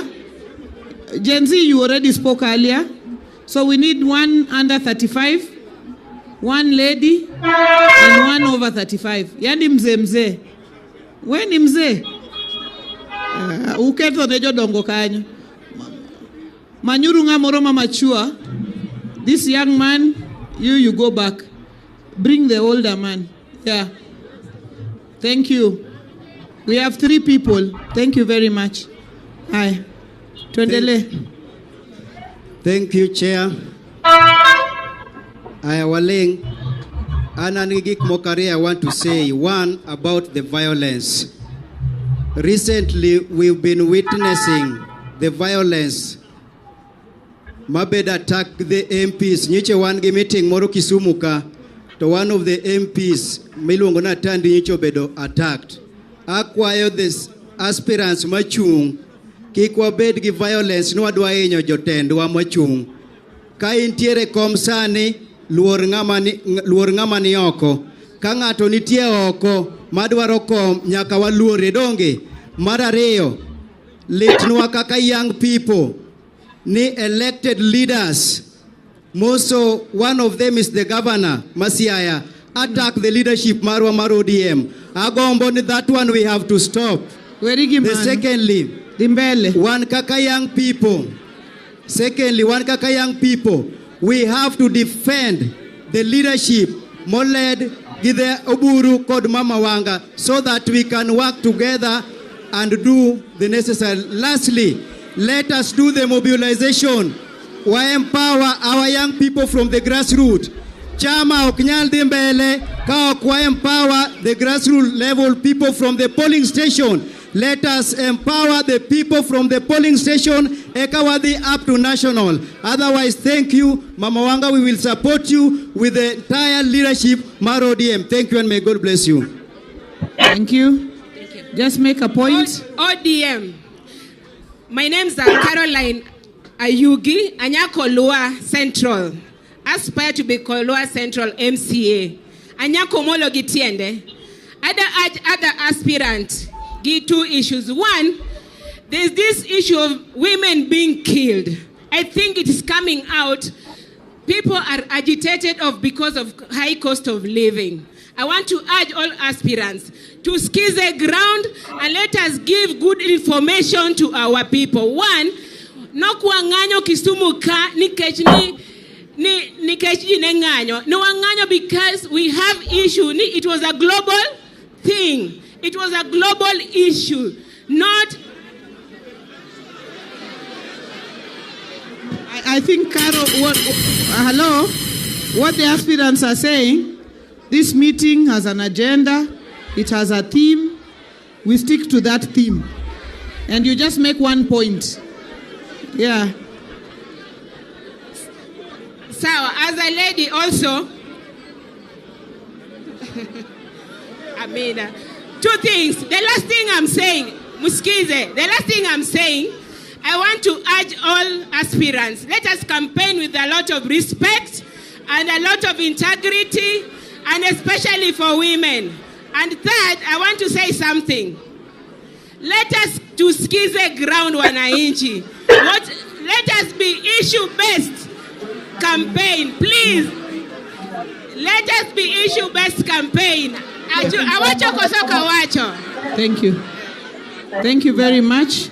Please just make a point or two, relevant point. And also, if the point has already been made, just say you have nothing useful to add. Yeah. ODM. My party chairperson, party leaders, election board officials, my name is Daniel Kalungo Mukamba, alias Kanungo Eteko. I've come here, in fact, I thank the party to have organized this meeting because it has been a burning issue to my political journey. ODM is called Orange Democratic Movement. It respects the democratic rights of each citizen. I've been in ODM from 2007 to date. And I want to say this. We have been assured that the nomination will be free and fair. 2022, I was a victim of manipulation of ODM. In fact, we went up to the court where the nomination had been placed on the minority community while the person is not a minority community. After we went to court, it was a Luo community from Kanyaika. And then I said, no problem, let me sojourn. I'm standing in Railways Road. I'm asking my best party, my party which I love so much, which made me lose more than the 20 million here in Kisumu, that come 2027, let us free and fair election. Thank you. I think you have made your point. Let us respect the values the ODM stands for. Thank you very much, and God bless you all. Thank you. We have agreed that ODM is the party for all. Sindio? See, it's in this ODM that even in this region, we have people who are not even Luos, who have been elected as MPs. Ama? So ODM is a party for all. You are number which? Why? Okay, say one word. ODM. My name is Franklin Ismail Wasonga.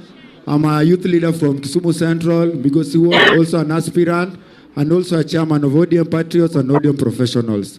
What I want to say here today is, Mama, that we've seen you're working so hard in empowering young people in Kisumu. But us as young people in ODM, we don't have any empowerment program. So today we are asking you kindly through your office, after 31st rally, we are humbly, you give us a date, or as ODM youth, you also give us an empowerment, because we also have businesses. Number two, Mama, we would like you to talk to the leadership structure of Kisumu County so that they can strengthen ODM party. We are really confused. Kuna chembe zingine hapa zinatupeleka hivi. So they come out, if they're in ODM, they tell us they're in ODM. If they're in Linda Mwananchi, they also tell us they're in Linda Mwananchi, so that we are not confused. Then lastly, as youth also, we are not that much rich financially, but we have the energy and the skills. Tell us how many people will mobilize us, give us the finances so that we see how we can deliver. God bless you. Thank you very much. Bas. So now, I will do one person with disability. One person with disability. No, if you don't have disability, don't come here.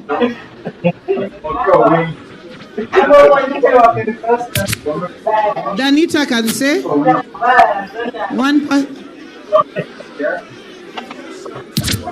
No, shortness is not disability. Bedo nyadundo ok ni disabled. Akwau. Wabeduru serious.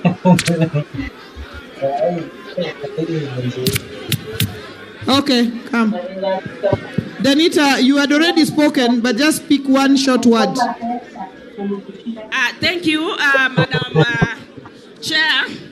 I am bringing greetings from all persons with disabilities who are aspirants in our region. Mumepokea salamu zao?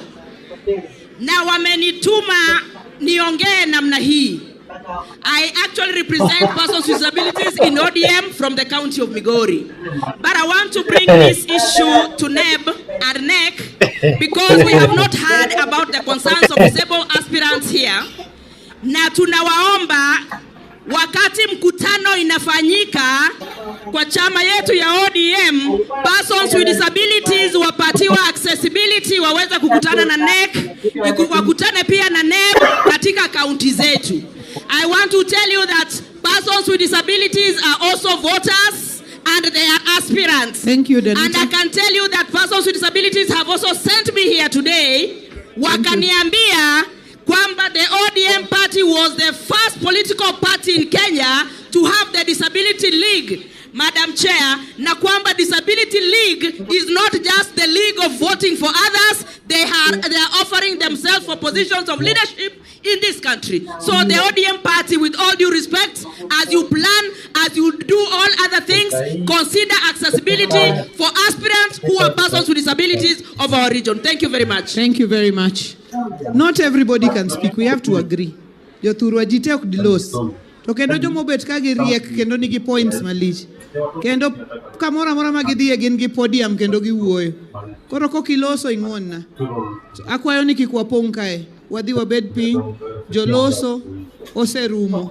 Indisable. Watch one word. Thank you very much, Chair. I just want to add one thing. All of us are aspiring. So during, after election, we would like to ask the party leader and to give those people who are aspiring a nomination, because they are the people who wanted to become elected. That's what I wanted to add. Okay.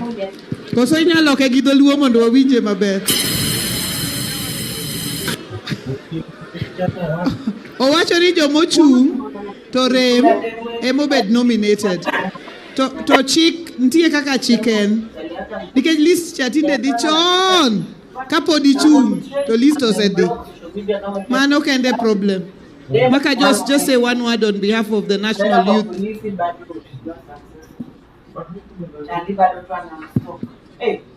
Thank you so much, our chair and wana ODM. Asanteni sana. My name is Fred Makajos, an aspiring member of Parliament Karachuonyo 2027. I have an item here. One, as the aspirants, we must show a lot of confidence to the people that we are going to talk to at the ward level or at the constituency level. It is very important. If you are an aspirant, you sell the party policies and you give them confidence that this is the party which is going to form and be the part and parcel of the next government of this country. That one is very important. Number two, in participatory system of democracy like the one we enjoy in ODM, let us engage across the board as we do the recruitment continuously of the new members of the party. So that if you are a member of parliament, if you are running as a member of parliament, you are running as an MCA, ensure that you also do the continuous registration so that we can give strength to this party comes 2027. So that if we send the party leadership for the negotiation table, we send a united, strong party called ODM. The final thing, our young people of this country and of ODM, this is where you have your space. And all the aspirants, if you are 35 years and below, stand up if you are in the crowd. Stand up, 35 years and below if you are here. I've seen many comrades here like Wanjara and others and Jacob. Many of you are here. Let us have confidence that we are going to win the elections and ensure that we are going to give the party a new identity. Thank you so much and may God bless you. Thank you, Chair. Thank you very much. I think those are good points. So I know that Mrs. Awita will come and respond to the issues, but so that when she responds, it's the end, if I could give the leaders just 2 or 3 minutes each to say some things, maybe they'll also raise, because today they are here as aspirants also. So, Honorable Mbaka, please just come and say a word or two. And then Honorable Ron. Let's stick to 2 minutes, as party chair said. Yeah. Thank you, Chair, for this opportunity. I just want to share a little bit of my experience 2022 nomination.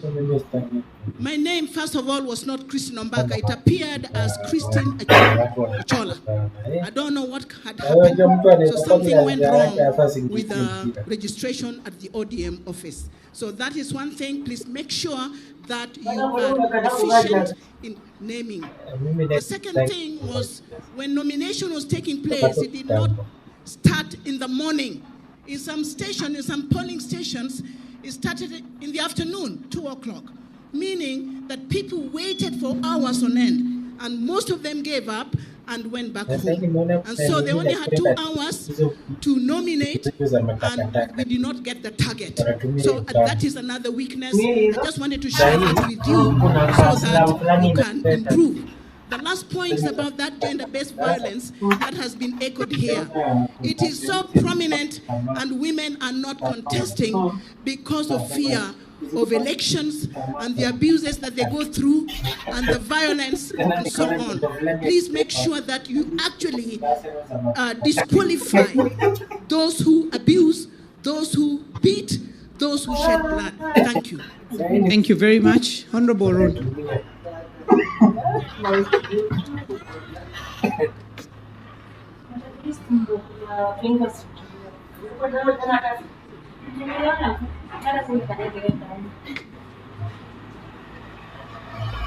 Thank you, Chair.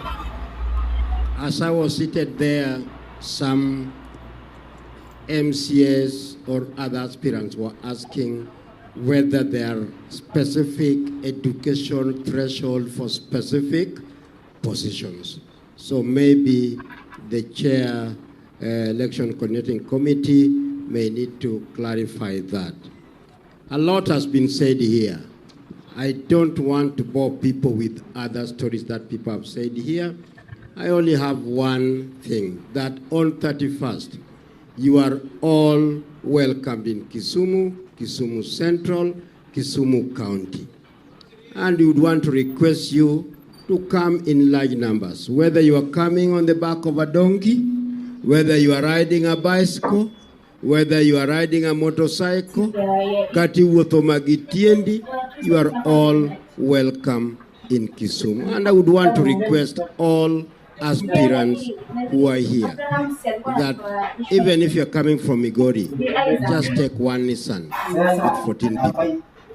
One Nissan with 14 people. Siaya, Migori, Homa Bay, the far ends of Kisumu County. Please do. The rally will be peaceful. We've also been advised that each one of us brand as much as you want, only if it's in orange. The color is what you write on it is your symbol. I repeat, brand as much as possible with all your people. There are activities going on already, and we would like other counties to do the same. In Kisumu, almost every sub-county, we have an activity with the party. And I would want to encourage other sub-counties in the next few days, other counties to do the same. Here in Kisumu, in Seme, we have one. In Kisumu East, we have another. In Kisumu Central, we have many. My last point is about our unity. Our unity, our numbers. Unity as a party, unity as a community. For the aspirants, learn from my experience.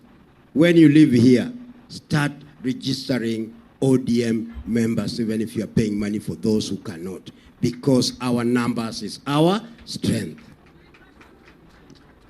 Lastly, the voter registration is ongoing.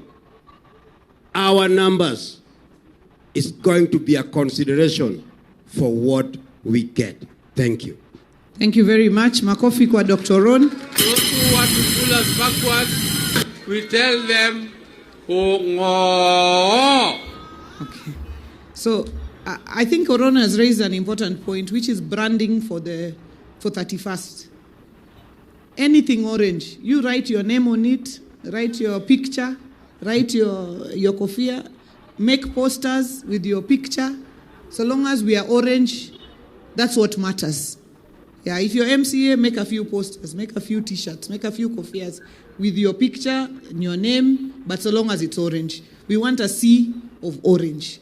But you can brand yourself as much as you want. Tengeneza mabango, banners, anything. Please, come with them. Be as creative as possible. Now, I want to go to the assemblies. First, Ouda, as a former MP, you together with Honorable Gumbo, I'll give you a minute each. So, Honorable Ouda, please come. As a former MP, ambaye amekula Biblia, akakanyaga ile carpet ya red, ndani ya ile nyumba yenye hao watu wote wanatafuta. Thank you, our national chair. I don't have so much to say, but matado chugido luo kichunjo luo ute. Joturwa ki kwabeda beda ka ngi jokuro becho do luo. Ki kwabeda beda ka kaka sani kaka jomoko ni kwa tie ko wasemoro chair, wasemoro party leader to wadhi utewa. Ka wadhi lel, ka wadhi function. Joturwa wawachuru wach ODM ni kawa tegno kati wachoniango kati goko ko wewi ODM. Kichima ticket mi manyo. Kikyo mokotini matek inibicha me mayot. Wawach ODM gichir kaka jomoko wache kaka party chair wache. Mane wach mawacho nu I encourage you. Thank you so much. Thank you. Honorable Gumbo.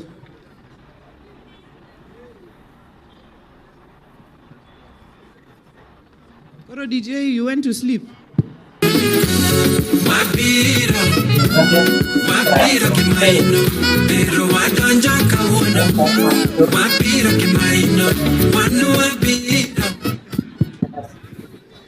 ODM. Mine is very simple. People will want to negotiate with you only if you are strong. Nobody wants to talk to a weak person. Nobody wants to talk to a weak organization. Kenya since 2002 has been a coalition county. NAC was a coalition. Then we went to Grand Coalition. It has been coalition. Even 2013, it was a coalition. So we will end up in a coalition. But the respect and the sharing will depend on our numbers. So let us try, even as we front candidates, please. I want to ride on what the chair said. Go to the ground and be popular. If we put in weak candidates, we'll be giving the opposition. Because when we appear weak, even the small new parties will start now to see that they have a chance. So please go to the ground, let us be strong, and let us populate our numbers in the county assemblies in Siaya, Kisumu, Homa Bay, Migori, and in the National Assembly. Let us hope to achieve at least more than 100 ODM members, and in the Senate, let us hope to achieve at least 25, 30 ODM senators, and in the governors, the same. Thank you. I wish you all the best. Thank you very much. Our speakers on behalf of our assemblies, please just come.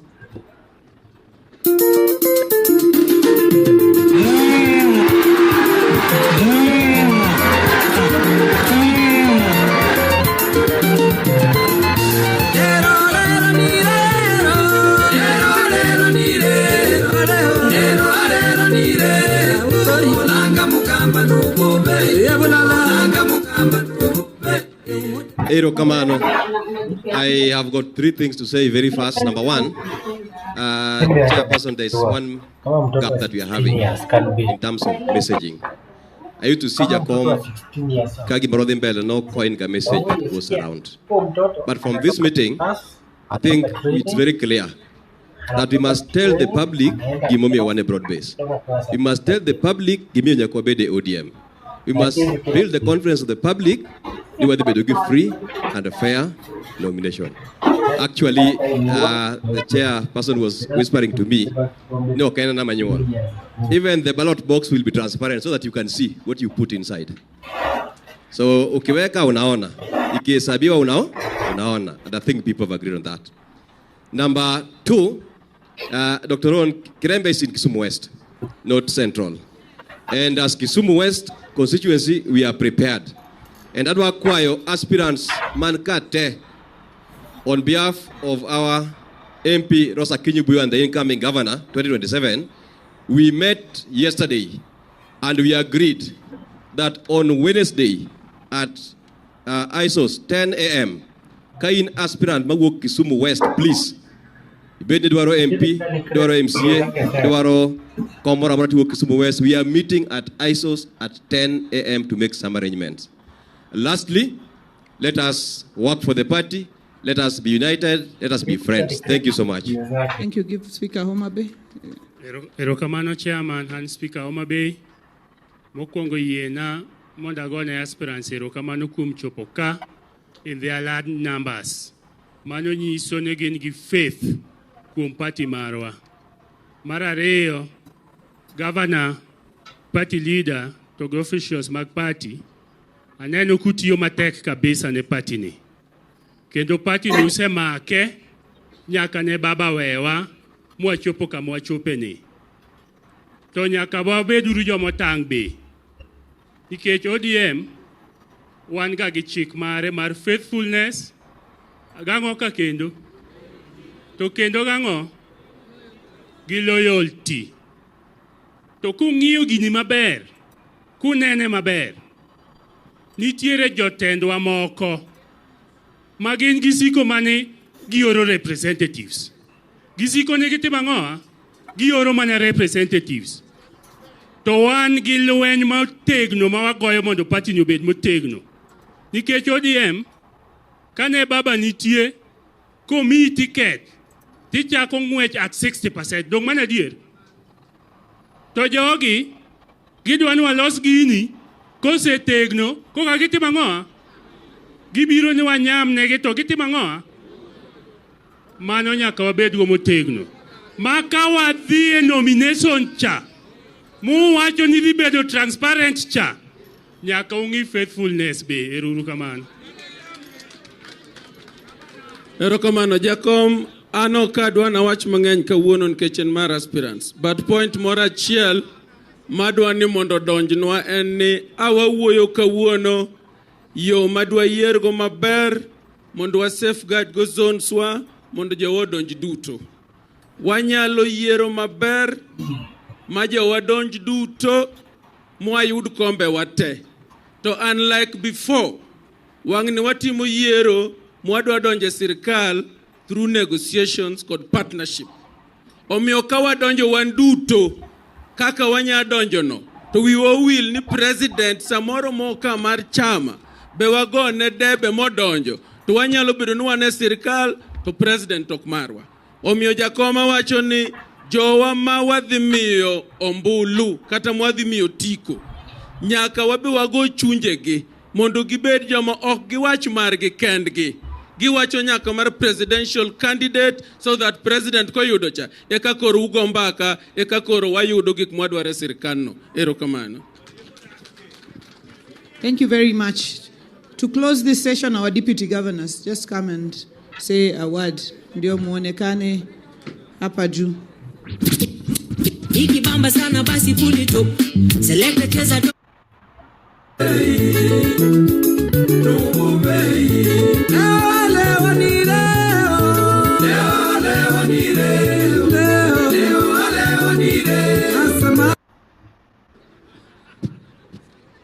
Thank you very much, Chair. My name is Dr. Joseph Mahiri, Deputy Governor, Migori County. I'm here on behalf of the Governor of Migori County, Dr. Ochila Yako. He sent me here to represent him and declare to the ODM NEC and other aspirants that he'll be defending his governor seat in 2027. Second, he believes I'm a deputy governor who I say something and I don't fear, or governor may not contradict my governor. My governor believes on 2 or 3 things about our ODM party. One, he believes on fair and clear and accountable nomination. That's why the other day he said he doesn't fear even the governor's nomination. He said that we do a fair and accountable nomination. Therefore, whoever is willing to come and compete or in ODM, they are welcome. But I haven't seen anybody here coming to declare. So the governor 2027 for Migori County still remained His Excellency Dr. Chilayako. Number 2, or finally, also governor believes on zoning. He said that zoning is the only way that our party can remain strong in areas where we operate. And zoning with only with our working partners as UDA. Therefore, otherwise, receive much greetings from Migori County and from the chairman of the ODM party, Migori County, Dr. Chilayako. Thank you very much. Thank you, DG Omar. ODM. Aspirants, the party leader was here. NEC has spoken. The party chair has spoken. They have assured aspirants that the nominations be free and fair.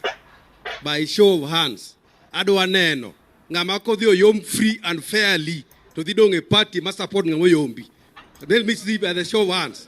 The chair by assurance manadwaro niko yombi to support ngamo yombi. Dong mano. Thank you so much. Thank you, Jakomala. Thank you very much. Our chair of the National Elections Coordinating Committee, please come and respond to the 1 or 2 questions that have been raised, and then I will give the closing remarks. This is Hendrik Sand.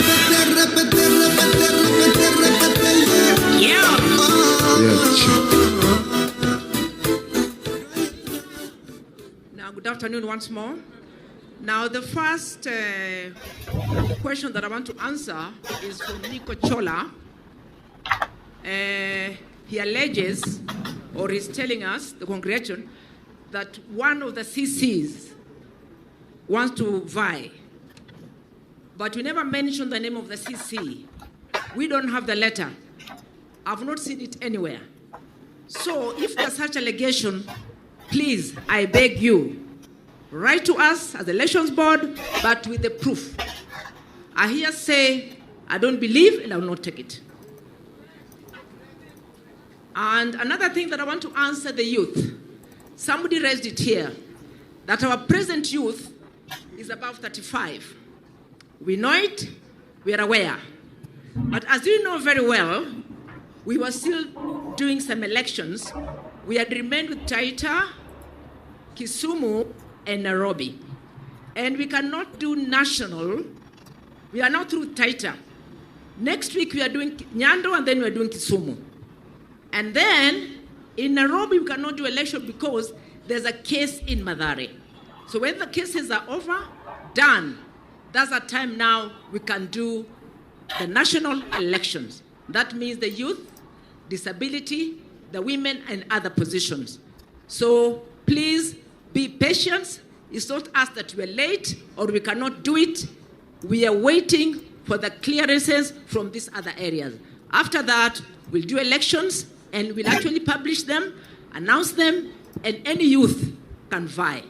Thank you very much. The rest of the questions will be tackled with my fellow commissioner. Thank you. Thank you, Chair. Now, there's an issue on violence. The NEC, even the party, does not entertain violence.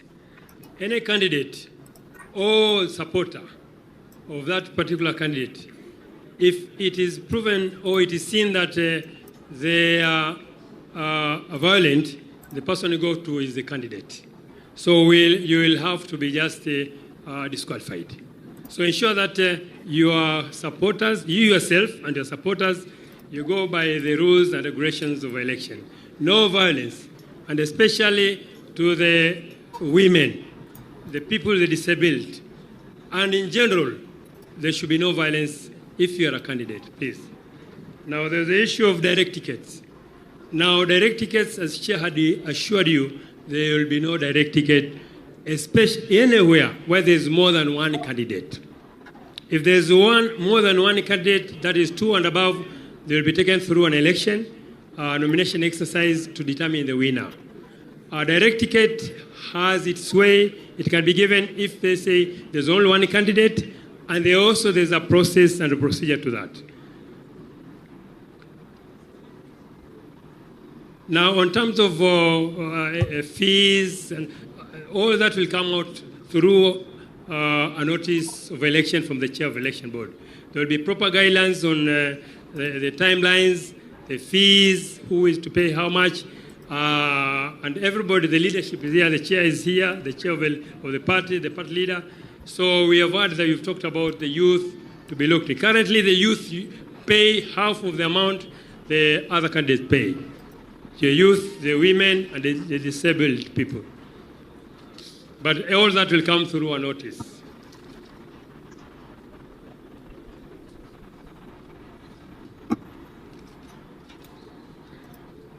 Now, in terms of the elections being digital or manual, I think the Chair is going to address that, and then that will also come through a notice.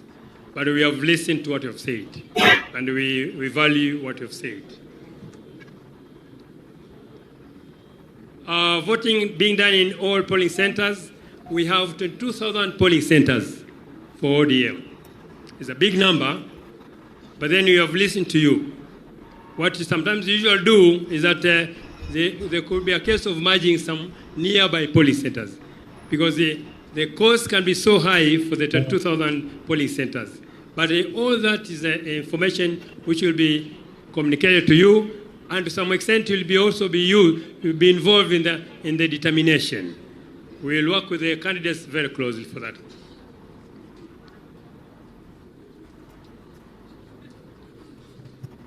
In terms of like educational requirement and the like, the guideline is that anybody who is here and a candidate get to know the guidelines of IBC. And the guidelines of IBC are the same as the guidelines of ODM. Although on top of that one, you must be a life member to be a candidate in ODM for that case. But otherwise, all that will come proper through a notice from the Chair of the Election Board. I think that is all for now. Thank you very much. God bless you. Now, somebody has asked about education. All that will be guided at the right time when the notice is on. Thank you. Manual or electronic has already been answered. Actually, what we want to do, we'll also give you some guidance, but I've really heard what you have said. And I think when we did the balloting in Ugunja, Kasipul, it worked so well. So I think, and I'll let you know, that I don't want to preempt now, but I'll give you some guidelines on how to go about it. But I've heard, and I'll see what to consider. Thank you very much. Thank you, National Elections Coordinating Committee. Makofi kwao. Asanteni. We are praying for you to have good elections at the right time. You've started early. You have enough time to prepare till the end. I think what you didn't mention, and maybe I want to mention, is the responsibility of the aspirants in making sure they are free and fair nominations. Because the National Elections Coordinating Committee does not have the level of resources of the IBC in conducting nominations. Their resources are less. And they also don't have the national police the way IBC has. So what happens during nominations, and I've seen it many times, if I'm going to lose a nomination, I come and spoil the nomination. I come with goons, we kick everything, we spoil everything, then there is no winner.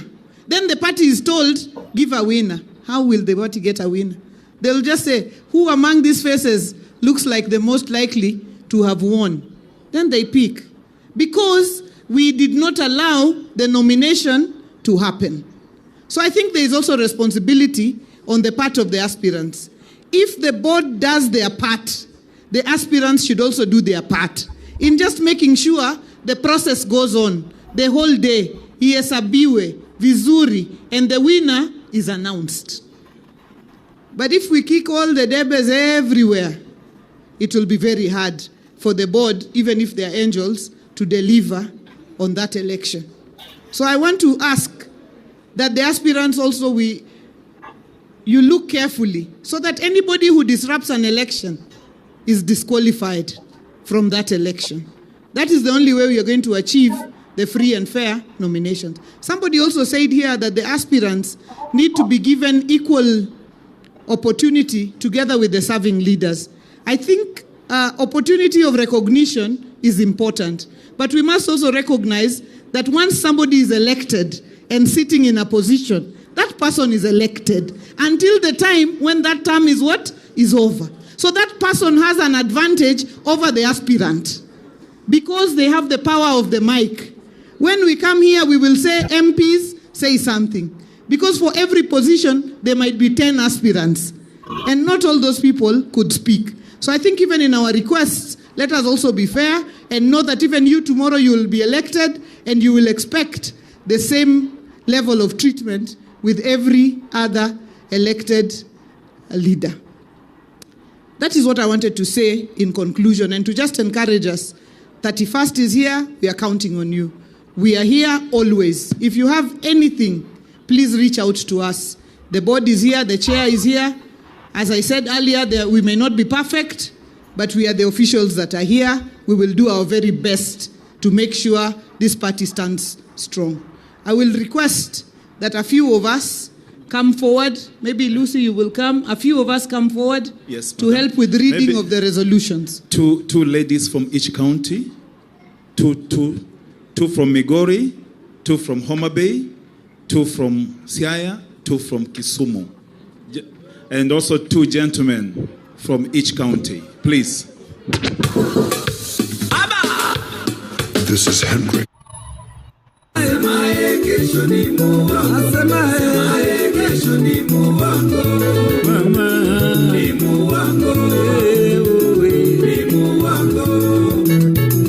Tunasema Kenya mpya inawezekana. Inawezekana. Leo ni leo. Na inawezekana. Inawezekana.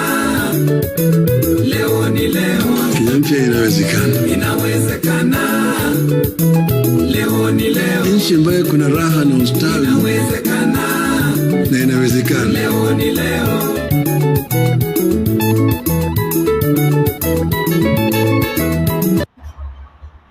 Okay, tuketi tafadhali, tuketi dakika 2 tutakuwa tumemaliza. Okay, let's get started. Thank you.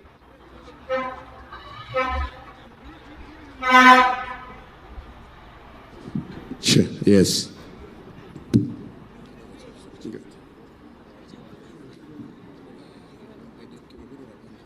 Oh, come on. Okay. Thank you. And then after that, the Speaker of Kisumu will put the question. ODM, Orange Democratic Movement, resolutions of the aspirants meeting held on 25th May 2026 at Ground Roll, Swiss Hotel, Kisumu County. We, the ODM party aspirants, drawn from the counties of Siaya, Kisumu, Homa Bay, and Migori, gathered here today at the Grand Royal Swiss Hotel, having deliberated and consulted with the party leadership, do hereby resolve as follows. Number 1, that we commend all aspirants for taking the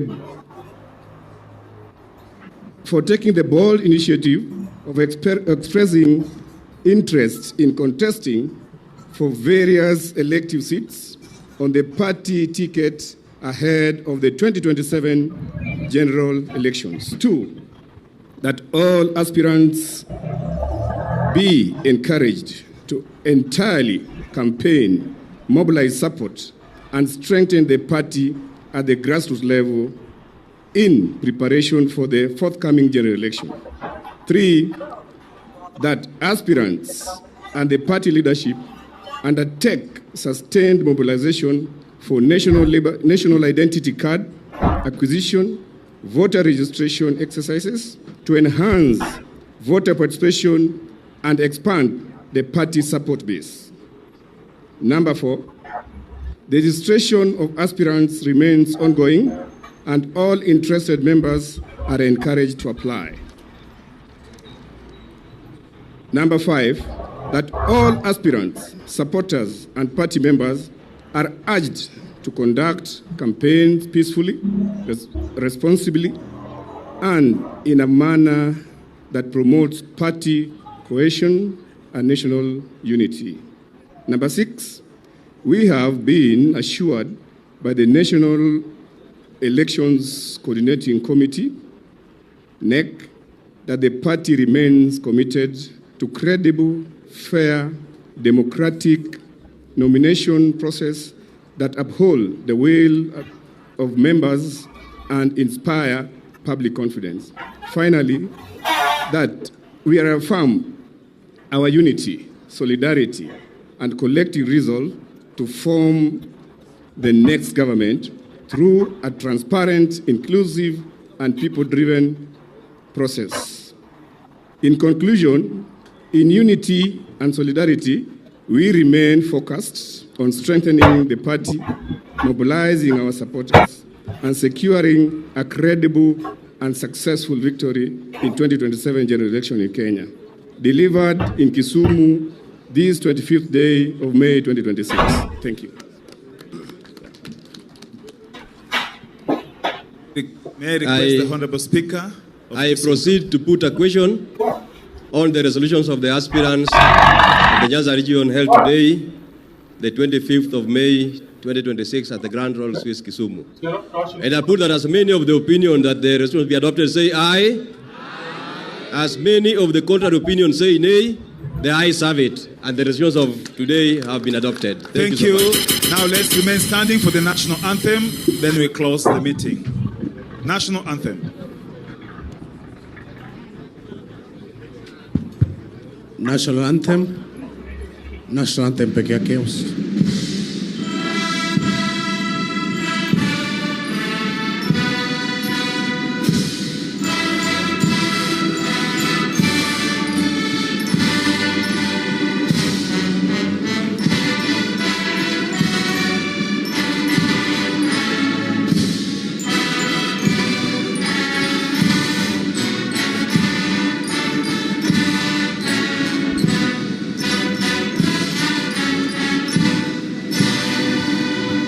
Asanteni sana, asanteni sana. Thank you. The meeting is adjourned. Senedie. See you another time.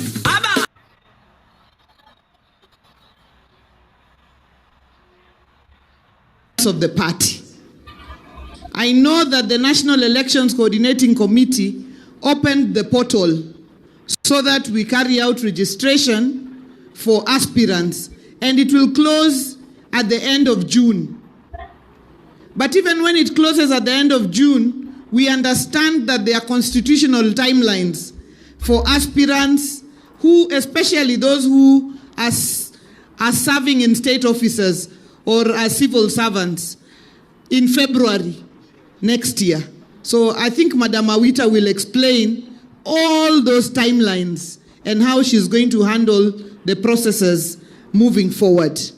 But we thought that even before we get to end of June, we meet, we see each other, we give each other confidence that the party remains steady, the party remains strong, the party remains one under Dr. Oburu Oginga as our party leader. We had a movement called Linda Ground, and the movement was to consolidate our bases. But some people came And instead of thinking about their own movement, they came to this Linda movement. And they called themselves Linda something else. Koro ginawa wenegi. Koro 11 OD tuko tayari. I'm saying this because aspirants will be doing their own materials, t-shirts, posters, and so on. We don't want you to create confusion on your poster or your material or banner. Iyo mambo ya Linda ground, tumewacha. We are the ODM party under Dr. Oburu Oginga. Wawinjore kanyo maber. So when you do your poster, when you do your materials, it's ODM. And the color is orange. So that we don't create any confusion in the process. We created a movement, but people who did not have good enough imagination went and stole the thing, so we've left it. We are ODM. Anything else is a splinter. And the party ODM is only one. And I say this also in the ground faction. There is no faction. There are no factions. The party is ODM under Dr. Oburu Oginga as our party leader. Anything else, labda wanajitayarisha kutengeneza chama ingine, hatujui. We are the ODM party. Anybody who's elsewhere, we welcome everybody. When you're ready, just come to the ODM party, because the ODM party is here and it remains strong. My brothers and sisters, transitions are never easy. Transitions, particularly after the loss of a leader of the caliber of our late party leader, His Excellency Daktari Engineer Raila Amolo Odinga, those transitions are never easy. And we want to thank our party leader, because when we were going to make him party leader, we did not inform him. We did not even request for his permission. We just went on the 16th of October. He was still in the middle of mourning, and we announced him as the party leader. He could have said, Stakio, but he agreed to steady the ship and to lead us through this difficult period of transition. And I'm here to announce to you, as you see, that the ship is steadying, and we are going to remain strong through this transition process. Joturua, wase wito Jaramogi and Alomachon. Sama jatelo maduong otho, samyath maduong machalo otiepia dhuiny Raila Amolo Odinga oluar. Party nyalo kethore maberu maruma kamano. Lakini wago erokamano ne leader marwa nikech omako party omako motegno. To konyal mako kende.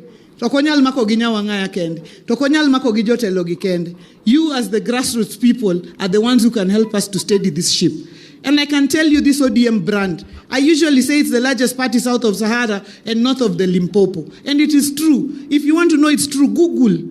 Go even to ChatGPT. Ask for a massive opposition movement like what ODM has been. You just Google there, type. You will see that the Orange Democratic Movement Party will come up as the largest south of Sahara and north of the Limpopo. What does that mean? South of Sahara, wachana na Algeria na uko juu, kuja hapo chini. North of Limpopo, wachana na South Africa na hapo chini, kuja hapo juu. In the middle there, we are the largest movement. And Baba built this party with the help of all of us through sacrifice over 20 years. From Vanga Kwale to Nyatike Uotoru, Nyakatodo Nyang Turukana. It has caused a lot of sacrifice, Mondo Wachop Kama Wachopen. But Joturua, Jomoko Wachonito, dak tim gini kaka Jakom, dak gitim kama. Ingeyo ni sani party leader wa Dr. Oburu Oginga. En gi strengths kakunene. Ene manyaku waluwe. Nyawang'aye makoro Jakom kae. Onyalo bedo kata ni tiende obam, odhi kama, oken perfect. But we support the leadership that we have to strengthen our party and take it to the level that we need it to be. And we're going to have to do a lot more work. Today we are here because we want to run on ODM ticket. Because when you run on ODM, it gives you some ease on the ground. But it only gives you ease on the ground if the party is strong and popular. That's the only way. The party must remain alive. The party must remain awake. The party must remain popular. Otherwise, the party ticket will just become yet another paper. So who makes the party strong? It's us combined. Sama koro koko ng'enyni, wi wanyalo wil gi gik mang'eny. Wanyalo penjore to wakare watimang'o. Wawacho wach mar riwruok mar oganda. Riwruok mar oganda, an adwa penjo un jomosomo, un jomochung', un joma jotelo. Iparo nang'o momiyo jaluo nigi nafas e Kenya ka? Makantie wach moro amora timanyo jaluo. Ok wang'eny moingo jomamoko. In terms of numbers, one number ng'wen. Numbers. Midwaro, one number ng'wen. In terms of mwandu, wane mwase sacrifice ne Kenya ka mwadong maonge mwandu ka jomoko loso mwandu. In terms of mwandu waonge go. Kimanyo moguls gitine kaluoka. In terms of weche mamoko gimomiyo ka gimora mora timore timanyo oganda luo en nikech wariwore kanyakla. Ng'ato ng'eni ko biro yudo wa mowuoyo gi jatendwa gi jotendwa to ng'eni wante wabro dhi komoro achiel. Omiyo kwanyal yie ni unity no kethore.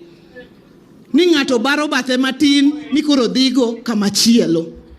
Mane momiyo wadwa ni mondo waumre wante bang' Dr. Buru. Mondo riwruok wacha kik kethre. Ko kata ni koro kia 20%, kia 30% bro dhi kumachielo, to 70% dhi kumachielo, ok wadhi bedo gi the same level of power. Sani penjo ni to ang'o momiyo watwere wach broad based ni? Wasepime mang'eny ka jothurwa. Nyaka wang'i ni options wagi nang'o kwa dhi manyo power. Power onge kaka wadhi yudo. Power nyaka wayuda through strong partnerships. To partnerships gigin mage nikech nyocha wane handshake go uru. Chien ka. Nwa pedo handshake igni abich nwa kwayo niya miwa kata minister more handshake ma wantiere ni ng'at moro mwanyagore kuome ka piny tek to giwacho no ni warit pala idhi miwa Kasarani ani miwa kata PS moro wanyalo dhi ire rituru pala okay kata paracetamol moka deka ng'weno kumiwa rituru pala warito pala mwaneno mino molo kanyonja kaka biro. And I can tell you nina en serious. Nikech koro nyiso wani kura mora 100,000 modo. 200. Tuwapinyo nda 200 ni okulos kaka uneka kuloso 200 to landa guambo. Koso 200 ni en 200 mane. Debed ni uru mochung sani. Kura 200,000 dino gombaka ni. De onge. One Bomas of Kenya koro wachich. Ingiso wani koro go uru koko. Beduru kamubete no go uru koko ni cher. Omera wago koko ma wi wuok ti. To pinyo kwarcha kwa duogo penjore to wago koko nang'o to wane ma wan gi system. Dugo Chebukati. Ana wuok. Adhi malo kucho arrodho roth Kisumo. Magicha domo ni kethore to be ochako duogo molanda ruto. Tiendeni there was never intention in the first place. Kakoro watimo review. Ne onge intention in the first place mondo power not imrenade obinwa. Kanye wadonje a partnership gi President William Ruto. Gimokwongo miyowa en finance ministry. Adundo ma sirikal kama sirikal yueyogo. In addition to finance, ochako miyowa chairman mar budget. Aneno MCAs kani kai. Aneno jomose tie sirikal madongo kan kai. Ka in gi treasury to in gi chairman mar budget in a sirikal. You are the government. That's the truth. You are the government. Yeah. Ochako chwado wae Attorney General. Onge contracts madongo kia SGR, kia ng'ogi, onge gima ditimre ka sei mar Attorney General otimore nade? Onge. Onge jaluo mane osebedo Attorney General nyaka ne piny chakre. Kata Minister ma Finance no onge. Kata mane wayuare gi Kibaki cha, gima nowacho ni en deal breaker, ne en kane wadwaro Minister for Finance. Ema nowacho ni moro gi teto wachuru to mar Minister Finance ni to kikuwuoe. Koro pimna uru. Nikech jibe wuotho ka wadhi ure one time, wadhi uru kia kure. Apenjo ujo thurwa. Ere kaka dang wadonje wadgo potea pata gi ngima mar jowa. Mano be is something we must think about as aspirants, and we must take it out there for our people. We cannot play potea pata with the lives of our people. Can sacrifice. Our people have sacrificed through and through. And we are paying the price. We are paying the price. Infrastructure. The kate policeman ni reja luoma duong mugik. The katakura, the in any organization imanya waonge. Not because we are not clever, just because of the sacrifice we decided to make with our late party leader. Wawinjore kanyo jothurwa. Mane wuoth manadwaro ni mondo kata kwa wuotho to wangeni mae wuoth mwa wuotho to wuotho for this reason. Kwa dhie wi mesa, wan gi party leader wasekete mbele. Wangise ni gik ma wan go gi magi to wan go manyinwa mamoko bende as a party mondo wabed go. And when we go onto that table, it has to be a 50-50 arrangement. Because ODM is the largest party south of Sahara and north of the River Limpopo. We have been in coalitions before. Nyochu wariwore kata gi Kalonzo kae nenga gi running mate gi MPs prariyo. One gi MPs 100 gi wiye. Surely as a party, we can demand anything we want on that table, especially if we are organized. Awacho manike chango. Power cha, every aspirant here, you know ni kom ka kom mwachunge ngatachiele mi the year. At the end of the day, only one person will be elected. The rest of the people will be here looking for also something else to do. And they can only find those opportunities if we are in power. And if we have negotiated properly for our party, the ODM party. So that if you are not elected, you can get something else and sit on that seat. 31st, Wangibura, Kirembe. Oken bura. En bura, mwadwani wangis go pin. Ni we are strongly as a people, united, number one. Strongly as a people in the ODM party. And strong behind our leader. And also strong on the issues that we have always stood for. The people's issues. Devolution. Empowerment of our young people. Empowerment for our women. Infrastructure for our people. En bura mwadua make go statement kako ganda to pinje tengiyowa. Koro wane chuny lweny. Koro anadwa wacho ne ngoche. Penjirandi ni ka in ngoro ponde bwo kitanda.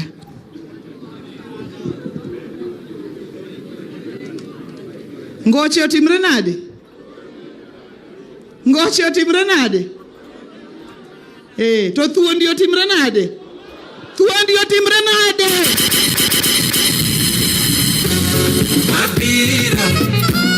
Wapira kimaino, pero watanja kauna. Wapira kimaino, wanu wapira. Kisumo wapiro. Wapira kimaino, pero watanja titende. Wapira kimaino, wapira. Kisumo wapiro. Kisumo. Watanja kauna. Lingane DJ. Wapira kimaino. Adu apenja jo Kisumo manka. Kisumo wikoru. Okuikoru. Kisumo wikoru. Kisumo, are you ready? Anokaneka jo Kisumo gi oikore. We apenja ne jo Migori. Nikech une host. Kisumo wikoru. Aneno kuikoru bedur. Jo Migori. Migori un ready. Migori ngeni un kuwa kucho tuka uraonwa Homa Bay. Sapar gario usechopo Homa Bay. Wabiro kwa yuoro kwa donjo Nyakach. Uikoru. Gitingni. Gipunde. To Homa Bay uikoru. Homa Bay uikoru.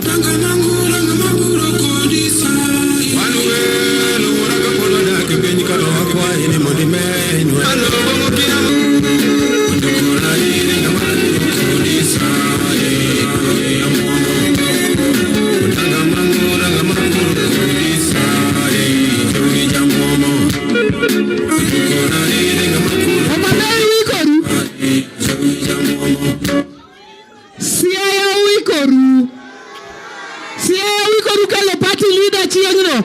Wadwa nuwo kode siaya giliyo. Omera dano mawuok siaya gi party leader lufapar gabich kabiro. Kocho poholo to jo some gi jo Kisumo donjo kanyo.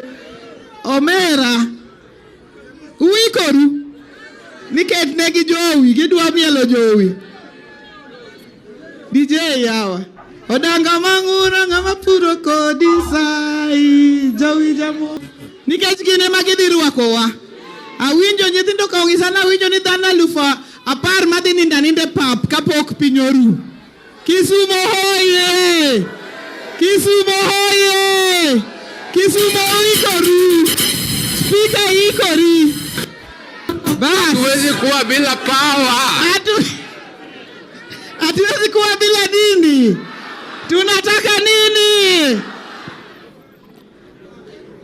Koro chieng'no an kaka nene ka jo Migori osea Migori met kidonjo Homa Bay ka omera mitwa wuok Homa Bay wan dana 20,000 kwa biro omera wabiro magetiendo omera piny lich kwa donjo katito to omera jo Nyakach ni te oseikore kanyo to kwa donjo Ahero jo Muron jo Nyando ni kanyo we wadonjo town to deputy leader ka wuok si achieng' no wuok gi Bondo ere jo Bondo man ka Andiwo Chieng no party min Bondo, chieng no party leader wuok gi Bondo, chieng no konind Kisumo, wuok gi Bondo. Hey, omera to wuok kacha ka piny osekethore chuth. Mito donjo I game ka, jo game mana neno ka mang'eny ka, eregi. Omera mito donjo I seme ka. Hey, to seche ko jo Ugenya, jo Alego usebiro urite jora rieda nyakukawe gi Bondo kubiro. Mito donjo olo jo Kisumu West. Ko donjo Kirembe to koro piny okethore.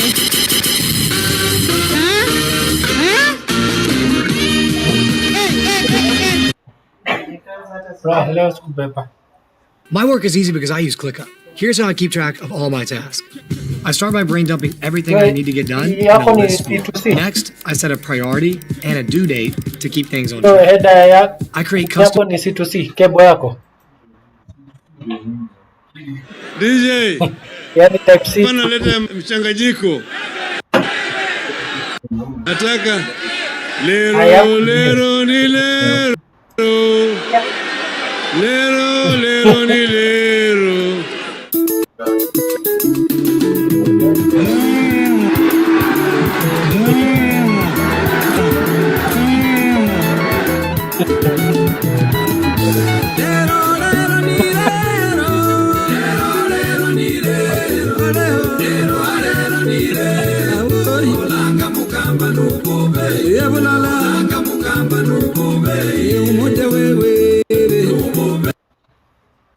Daka winju Kisumo watimango. Kisumo watimango. Koro party leader sekwau. Kikibi kendi. Kikibi angoa. Ayie gi ja railways mano biro ka wacho ni en ji 2,000 mabete pap kacha ochunge ja railways. Ang'eni udhi biro gi ji to minimum mangato bigo bigi ji 20 minimum. Minimum. Taneno kandiwo nyiera ni koro ji 20 biwuoye wigi ya.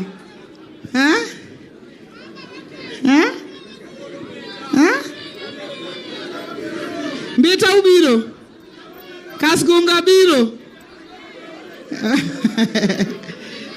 Bas, ananeno ni chieng'no okinyal yudo thuolo machielo mar make a statement. You never make a statement twice. You make a statement once and you must get it right. And our day to make our statement as our people, as a party, is on 31st. So let's get it right. Nyasayo guedu, koro mae kaka program didi matin.